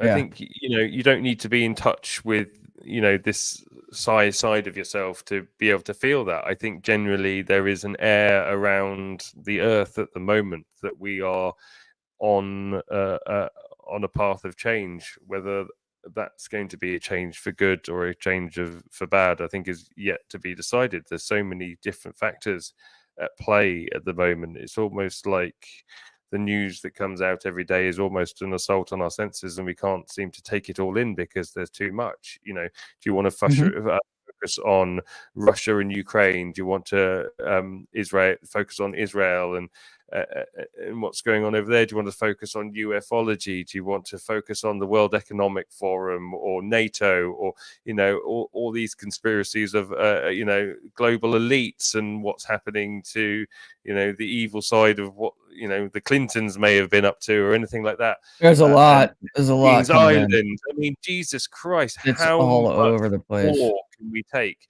And are we just being given loads of stuff all at once so we don't focus on anything?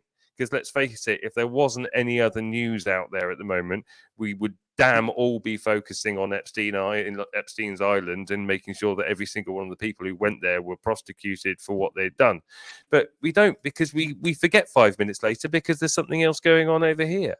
We are at a pivotal moment in our history where we're either going to make some really, really great decisions and really fix what's going on with this planet and the way that it's going at the moment, or we're going to go the bloody other way. So I think everybody has that feeling that we're at a point of change in our history. Well, Digby, do you remember that clip that we played on the show several episodes back of Leslie Keane talking about like there being like an event or something coming, yes. and then there's all these other people saying the same thing, and that's why there's a rush for disclosure? Like, that's what pops into my head when I hear you saying that. It's like, but now it's starting to get kind of weird, man. Like it is, like, because there's just been, it's one thing when it's like, a couple YouTubers saying it because Bible code or something, you know what I mean? Like, there's always something behind it. But Leslie Keane is a journalist from the New York Times, and she says her sources have been saying similar things. And then it's been hinted at, if you read between the lines, by like Lou Elizondo, and like the list goes on. There's a whole video. I got to find it, and I'll send it to you when I find it. There's a whole video compilation of well-known names saying this. And even Christopher Sharp, our friend from Liberation Times, even said, and he even brought this up during our roundtable over the summer, that there is definitely what appears to be a rush going on to get this out for some reason. And even Stephen Greer, who I know not everybody's the biggest fan of him, but in the most serious tone I've ever heard him in, ever, and the look on his face when he said it, he said that, there is a countdown. There is a clock that is ticking for disclosure, and there's a reason behind that. Like, we are heading towards something, and I don't know what that is, but for all of us to feel it deeply, as I do, you do, I'm sure Jules feels it especially, for us to feel it from so far out is a little frightening to me, because there have been major points in history that a lot of people reported feeling something coming right before. 9/11 is a really good example. I dreamt about it, like, symbolically before it happened. I know other people that did and felt something the night before. So that's one night, though. Like, I had a dream months beforehand, and then the night before I had this weird feeling. Okay? We're feeling these types of things, and the days keep going and going and going. So whatever it is has given off such a massive vibration throughout time and space and the universe and timelines and dimensions and such, that we're feeling it from like way further out than like what we felt 9/11. Like, that's what's weird to me, is that it's like we're standing at a greater distance from it. It's like comparing a 5.0 earthquake to a 9. It's weird. That's why, and I'm not trying to be like a doomsayer either. This isn't doom porn, but whatever it is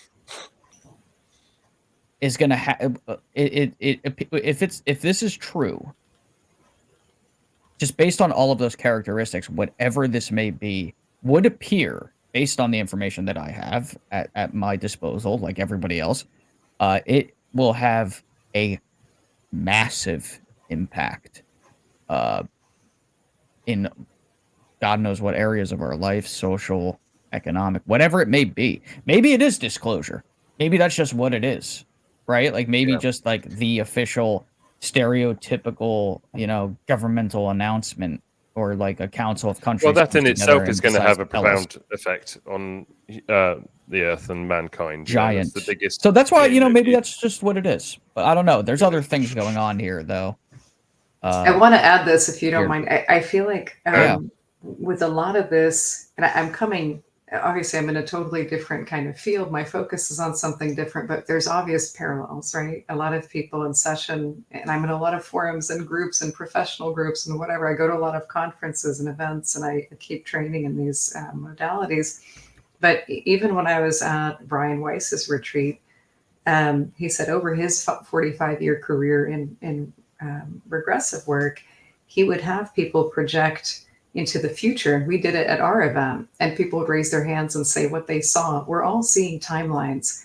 I fully believe at this point that where we put our focus collectively, we are literally bringing that timeline forward and creating it. So the more energy we give, I'm sure there is a very dark timeline. I have no doubt about that, because we've seen that happen before, but we've also seen periods that are amazing, the nature is thriving. We've reached a golden age. I believe it's all possible, but it's where we collectively put our focus is literally, we are creating it. We are bringing it and calling it forward. We're just not, we forget how powerful we are, because sometimes we're working 13, 14-hour days. The baby's sick. There's all this stuff you got to eat. You got to do this. You got to pay your bills. And you allow yourself to get stretched so thin that you don't do this kind of research. You don't have time to read that book or listen to this or that. But when you start doing this kind of work, you see, wait, we are so much more powerful. If we can move an energy that's been sitting in our body for 40 years in 30 minutes in one of these sessions. I gave a few, at the retreat, I gave a few sessions to people who were there. We were in the field of belief listening to Brian Weiss. Some people said, he said at the very last day, who didn't have an experience? So we each picked a few people and we worked with them, right? Those of us who already do this work. Just being in the field of belief, of listening to him for a week, we're all there for the same reason, to have an experience, but also to bring back the learning and to do this work. People shifted things out of their system like in 30 minutes. Like I could go stand somewhere and do these sessions like 1, 2, 3, 4, 5. But the field of belief matters, right? People can make a shift when they're given permission. When somebody tells you, yeah, of course you can do that. Duh, you didn't know. And suddenly you're like, oh, well, I've never actually tried that. And then you make a shift and you realize that was very doable. That just happened. So some of the sharings that happened when he asked people to pop into a future possibility, I think he had chosen the year 3000. I have one on my YouTube where a client spontaneously goes. It's all timelines. There are many different timelines, but he found that most people reported timelines that were beautiful. Nature was thriving. There was a lot less people, and it sounded like that was by design. We chose that. If you read any of Robert Monroe's books, like I recently read Far Journeys, and it's so satisfying to read that content, right? He had controlled out-of-body experiences, and he writes with such depth of detail how we choose to come here, how our soul goes through these layers of this reality. I won't spoil the book for anyone, but at the end he talks about a future, and it's verdant and green and beautiful, and we've awakened to the power we have inside of us. And I think that's what is happening at this pivotal time. For a person like me to be able to be part of sessions like this, right? To witness what people are bringing to the table right in my little studio, that's beyond belief for the 15-year-old that was very cynical and thought, oh, this is kind of a nightmare Earth, but I realized like we get to decide if this is a heaven or a hell. We're deciding that right now by placing our attention on something or not, right? I used to have New York Times pop-ups in my phone all the time. Every 2 minutes, I'd be flying somewhere, doing something, or in a meeting, I'd be like, oh, okay, this exploded and that exploded. It's a great publication. But that level of intensity of, at a certain point, very difficult things, especially during COVID, I'm like, I need to shut these notifications off. This is not like affecting my nervous system. I want to put my focus somewhere else. It's not like you choose to become ignorant, but there are different ways to stay plugged in. But there are other things we should focus on staying plugged into. That's how we manifest the timelines that are actually beneficial to us. So I think what we talk about, what we consume, our thoughts are energy, our words are energy, they matter. And as you saw in your session, this is my belief, obviously, but I fully believe we're multidimensional beings. There are aspects of us everywhere. And when we do something here, it affects other dimensions, other layers of reality. And that to me explains, we were talking about these voices. Again, I've heard them a couple of times. I don't have any resistance to that. It doesn't shatter some kind of long-held belief I've had. I'm like, okay, there's some voices coming through. It's part of the session. It's fine. We just work through that. But it's an echo that we are multidimensional beings. We're incredibly powerful.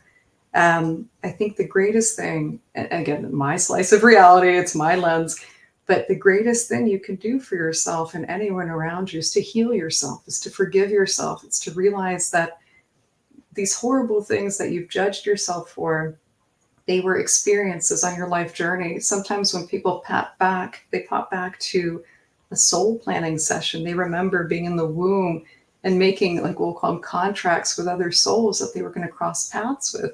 It's your free will choice once you meet that soul in this reality, how you're going to interact. Do you love them? Do you hate them? Are you cruel to them? Are you kind? You both get to choose. It's fully unwritten, but there's a hope on a subtle level that, oh, I'll finally get this lesson. I'll finally get it this time with you playing that character this way, this time. And, it's not me saying this. It's, there's millions of books and so much research, but I see echoes of that in my work all the time. When you heal yourself from within, nobody can heal you but you. It's a choice. You are putting a ripple of energy out. Everyone who's ever known you, if they see you, you don't even have to tell them what it is you've done. You don't have to have a conversation. They will feel and see that you are different. That is permission for them to do the same, to just ask and find any avenue that resonates with them to make a shift if they choose. It's a choice. And I actually think to not make that choice, it's also part of a soul journey. It's not wrong, but I think there's so many of us waking up in a certain way right now. We want the highest timeline, not just personally or for our families or for the country. We want it for everybody. And I do think for me, again, it was earth-shattering to see that there are high frequency beings, energies that come through in my session. It was uncomfortable for me at first, but I also thought it was incredibly cool and beautiful that I'm having an experience with these people who, some people come on the city bus, some people come in a Bentley, some people are 20, some are 80. Again, everything you can think of, everybody who is making a choice to go here, to go within, is having a similar type of experience, even though they're radically different. It's the same threads that run through all of them. That yes, there are things. I was going to say, are there common threads? Oh yeah, and some of them are why I'm here with you. It's this common thread that there are other higher frequency beings. Is there some dark stuff out there? Sure, there's dark stuff everywhere. But from what I've seen, again, just my tiny fraction of this, it's actually very positive.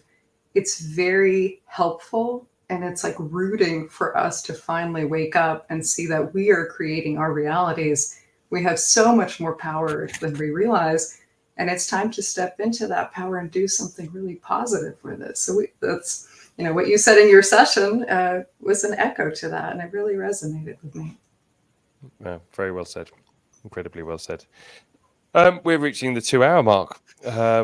So we should probably start wrapping things up, which leaves us to the final segment of our show. And Tom, I'm throwing it to you this week, my friend. Oh, so speculation station. I think it's your turn. it is my turn.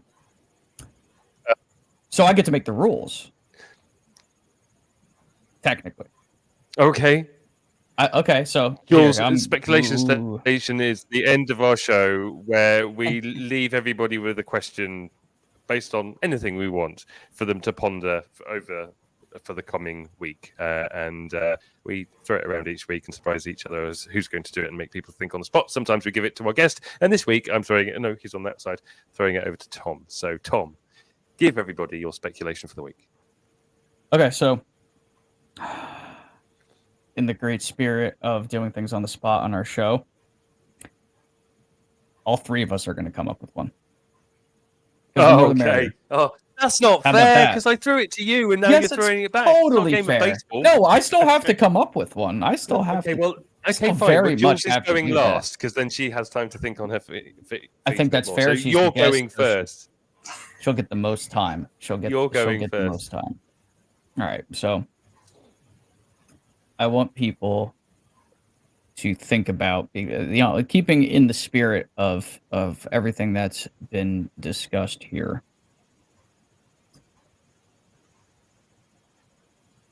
Is it possible that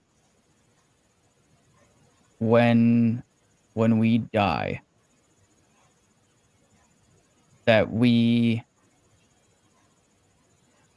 essentially, despite the fact that there's 8 billion people on this planet and such, do you believe that when you die, it's not you, essentially, it's that you reunify with whatever you'd like to call it, God, the consciousness field, the source? Like, are we all just one entity that this energy that has the ability to split off into other sentient life forms? Or are we all separate but connected to a greater field? Like, are we all one, or are we all split off and connected? Like, because those two things are very different if you think about it. Like, is there really only one mind in the universe and it's split off into all these sentient beings? Or are we more individual than that, but we are bred from the same source? I guess is what I want people to think about, because there's a very strong distinction there. That's the difference between, so like, picture it like this. I have a ball of energy, okay? That ball of energy then spits out all these other little balls of energy, and those are all souls. But they're all their own soul. They're their own thing, but they just come from that original mass of energy. Or is it that we're just tentacles of it? Like, we're connected to it, but at the end of the day, it's still just one thing. Like, it's a really deep question about, like, the ultimate nature of self. So I guess I'll feed off yours with mine, and that's given the fact that the very atoms that make up everything mirror the universe itself. Are we the universe, and is the universe us? In the sense of, actually, are we all? So basically, coming off what you said, are we all one? Are we the universe? Are we different branches of consciousness that are inhabiting bodies?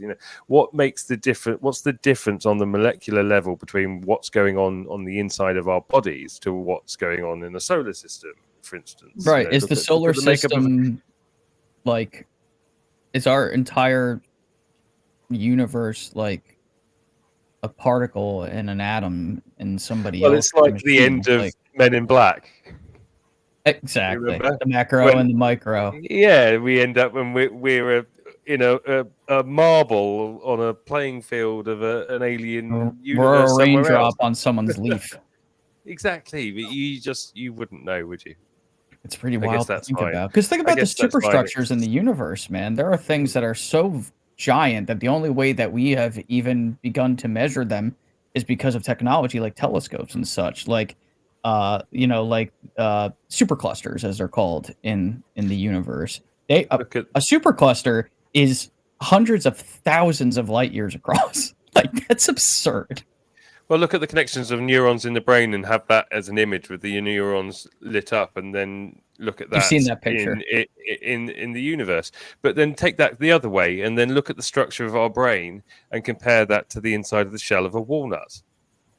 You know, Fibonacci sequence. Look at the veins on roots on a tree and how they actually mirror. If you mirror the top to the bottom, they mirror, and it also, has a resemblance to the blood vessels that go throughout golden ratio body, everything.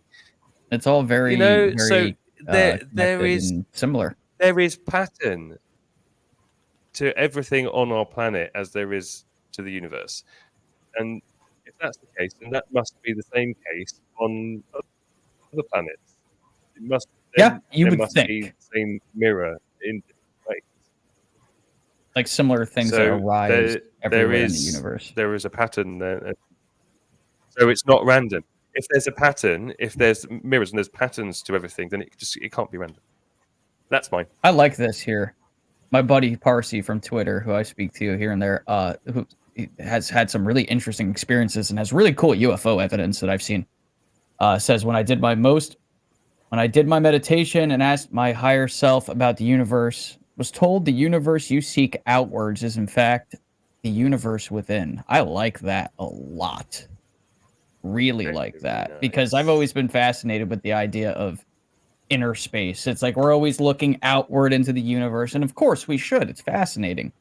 But I feel like there might be an even bigger universe deeper within our own consciousness that we are just beginning to figure out how to even tap into with things like DMT and meditative states. Obviously, there are different keys to different doors, and we are just starting to figure out what those are.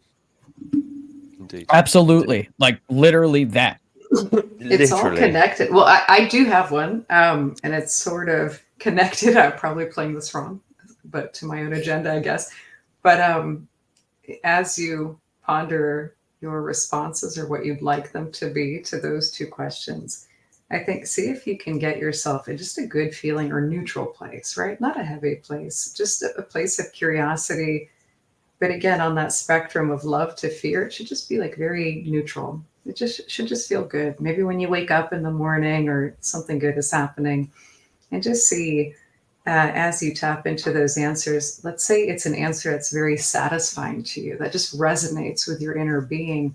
And you say from that place, well, whatever I am as a spirit, as a soul, as a being that's here, what is it from that good feeling place that I would like to channel myself into? If there are truly no limits, if it's just blue sky, what would I like to build or create? And I think in the end, we all know what we really don't like, because we have an active fight or flight. We're like, this is bad. What if this goes wrong? I don't even want to talk about that topic because it can open Pandora's box. And so we already know all that. We're well versed in what we hate, what we don't like. You can, walk into any room and somebody will be happy to tell you that. But sometimes we don't give ourselves a space to just think about, like, if there were no limits, what would I channel my energy into? And there's a famous quote, and I've heard Tony Robbins say it, and I don't remember who he was quoting, somebody I think famous from the tech industry. But the quote is,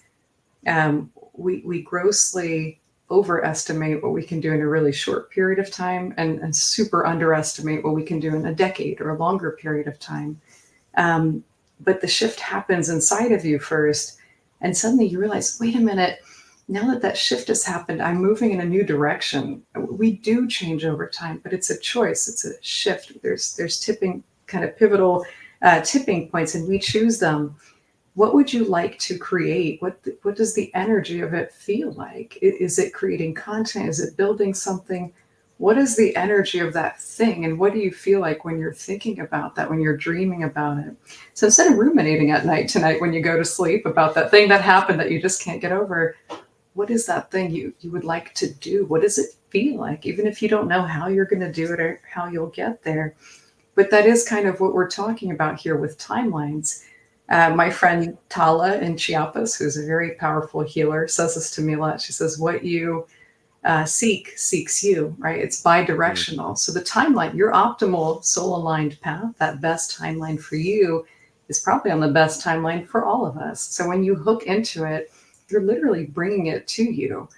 You don't have to have the answer for how. That's never been ours to answer. But you feeling it with your body, you kind of dreaming about it and giving your energy to it, that connection point is going to happen. It doesn't matter when, but you start tracking in that direction. So it's kind of a, just see what happens when you do that. Yep. Wow. Yep. I think we've got a lot to take away from today's episode. So much. And they make good coffee down in Chiapas, by the way. There's a lot of good things in Chiapas. Oh man, I want to get out there one day. I've been to Mexico and I was in Cozumel, and it was like the most beautiful place I've ever physically visited. It was just like, people have a preconceived notion about Mexico because of some of the bad things that happen down there. But there are places in Mexico that are just straight paradise. Like, they're just unbelievable. And they're very spiritual down there too. You mentioned that when we spoke to you the first time, that there's quite a bit of that down in Mexico, that there's people that would probably love to have a conversation with all three of us, right? They're kind of like on our wavelength, and there's a lot of healers and even like shamans and stuff, like really just fascinating people. Like, I love talking to people like that. I really do. I'm sure your friend is probably really interesting. Oh, she's amazing. But there's a lot of there's some kind of energy there that's amazing. So if you're ever feeling drawn, there's something. And final kind of thought, but I had a client come, and this session is posted. He was okay sharing it. He said, I had some lost time in Mexico. It's just one of my questions today. It was for the longer face-to-face sessions that I do. And at the end, we asked that question of his higher self, and this whole story unfolded. And just like in Digby's session, there was higher frequency information coming in, and some people experience that as kind of dipping in and out. Sometimes they're like, no, I'm fully back. I remember everything. Then they're trying to exit my place through the closet. So you realize you're not fully back yet. It's okay. But what came through was that, in Mexico, there is something, and the information that came through was there's something more conducive to these types of experiences in Mexico. And I was like, good, because I like to go there all the time. So there's something there.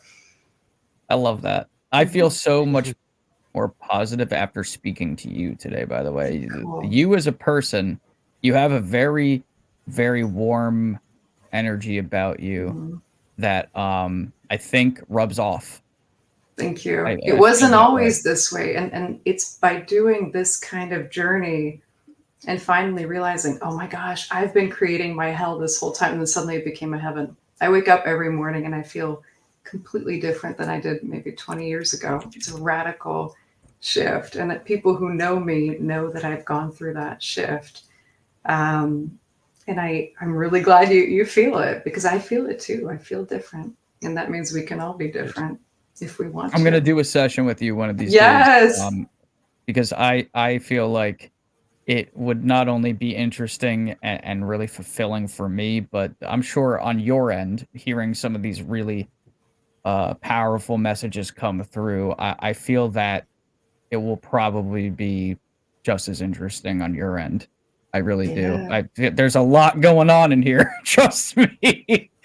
I would love to get out and examine and poke and prod and figure some things out. And if both of us can come out a little better as a result of that, joint and separate, then that's a win in my book.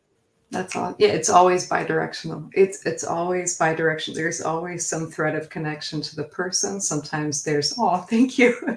Sometimes there's a thread of connection about how people stack up when they come in. Obviously, I get referrals, and sometimes families or groups come, but they come one at a time. And sometimes people come, they don't know each other, but they're giving me the same message, 1, 2, 3, or they're regressing to the same time in history, 1, 2, or 1, 2, 3, 4. And then nobody else does. Or I had a spontaneous healing that happened for me. The very next client, who had been on my roster for probably 4 months, had the exact same thing happen. And it's small things. It's not like I'm cured from some massive issue, but it was compelling enough for me to at least say, oh, like, what is it that we are plugged into that is making that possible? Like, I'm the witness of it. I have my family and my friends. I'm like, hey, listen, like this is happening, and they find that interesting. But I just feel like we should all know through our direct experience that is real. And for me, that's the sparkle of magic that has entered my life, and nobody can take that. No news, no event. It's not that I don't feel real emotions, or I'm not immune to tragedy or something like that. But my state now is completely different. Like my understanding, it's almost like I started with the city view of what my reality was, and now it's the state view and the country view. Now it's getting bigger because of the people who come in and show me how big our reality is, and how diverse these high frequency beings are, and how much they want us to heal, how much they're generally rooting for us, but they cannot intervene with our free will. That's why we're here. There's places I understand we incarnate, we don't have any free will. So a lot of people, they're like, I just want my higher self to tell me what to do so my life can be peachy. But that's taking away your free will. But you can tap into a lot of information that can help you make choices that are big, right? So when you dream up the scenario of what do you want to do, challenge yourself and say, or something even bigger. Help me feel the energy of what I just said, or something even bigger, something even better. And just be open to it starting to kind of trickle into your life. And it will be fast. Try with things that you don't have a lot of resistance to. Just see what starts to happen. You'll get those little synchronicities, and you get to decide how big you want to take that. And it can be really big. That's good advice. We've done some emotional heavy lifting on the show today. Yeah, no kidding. God, I was like on the verge of tears earlier, and thinking about certain things. But I think whatever that is, it's like it's on its way out. Because even in alchemy, they say you have to physically break down the structure of something. When you break it down, it's getting decalcified, and it leaves through salt and tears. That's literally, and then we're told, oh, don't cry. It makes a lot of sense, right? That's when like, my clients cry, like, thank cry. God, it's like something is literally leaving right now. Like there's a healing process that the person has allowed. And instead we bottle it all in. We don't talk about it. We're not allowed to cry. It's crazy. I'm not ashamed to cry. I've never been somebody that you need to do it sometimes, and you feel better afterwards. Sometimes you can even laugh in the middle of it. You know what I mean? It's something that is natural to people, because all the people that I know that like do everything they can to be like super tough and I don't cry. It's like, maybe you don't like crying in front of other people, but you really should. If it really feels like it's going to happen, then, go be by yourself in a private place and do it. If you don't like doing it in front of other people, like, I don't think it's healthy for you to not cry. Like, I feel like that's very anti what is natural to people. Like, you have to do it. There's nothing wrong with crying. It doesn't make you, less of a man or like any of that stupid nonsense. It's like, it's very natural. And it sounds like there could be other processes there that we don't even understand yet about our physical being that's connected to our energetic self, so to speak. So I'm glad you said that, because people need to do that. You got to confront them sometimes. Yeah, and don't judge yourself so much. You don't need to carry that with you all the time. Oh man, Sandy, I swear, I'll tell you what, like, that's something that would bring me to tears, getting to that point in my life, because I know what I want. I know what I want. I know what I want. I want to do this and my content, and I just want to be able to get rid of my day job. It's not about driving a Benz or anything like that. I just want to be in control. I don't want to have to answer to a boss. I don't want to have to clock in, not because I'm lazy. I want to work for me. You know what I mean? I want to get up early and do work that is fulfilling, that I'm passionate about, which is what we're doing here, having this show, having people like you on, Jules, who are just amazing, that I wouldn't have otherwise had any clue that you existed. I'm glad that we met. It was a synchronous thing. I don't know how you guys happened. Obviously, we were supposed to have this conversation. Thank you so much. Thank you, Jules. It was very, very powerful for me personally, even though it wasn't even my session. It doesn't have to be, right? There's information that just resonates. I hope you get your session. Thank you so much, Jules. Stay on for 1 second. We'll say goodbye to everybody, and then we'll say a proper thank you to you in a second. Everybody, thank you for joining us this week. I hope you've enjoyed this week's show, and we will see you same time, same place next week. Take care. Bye-bye.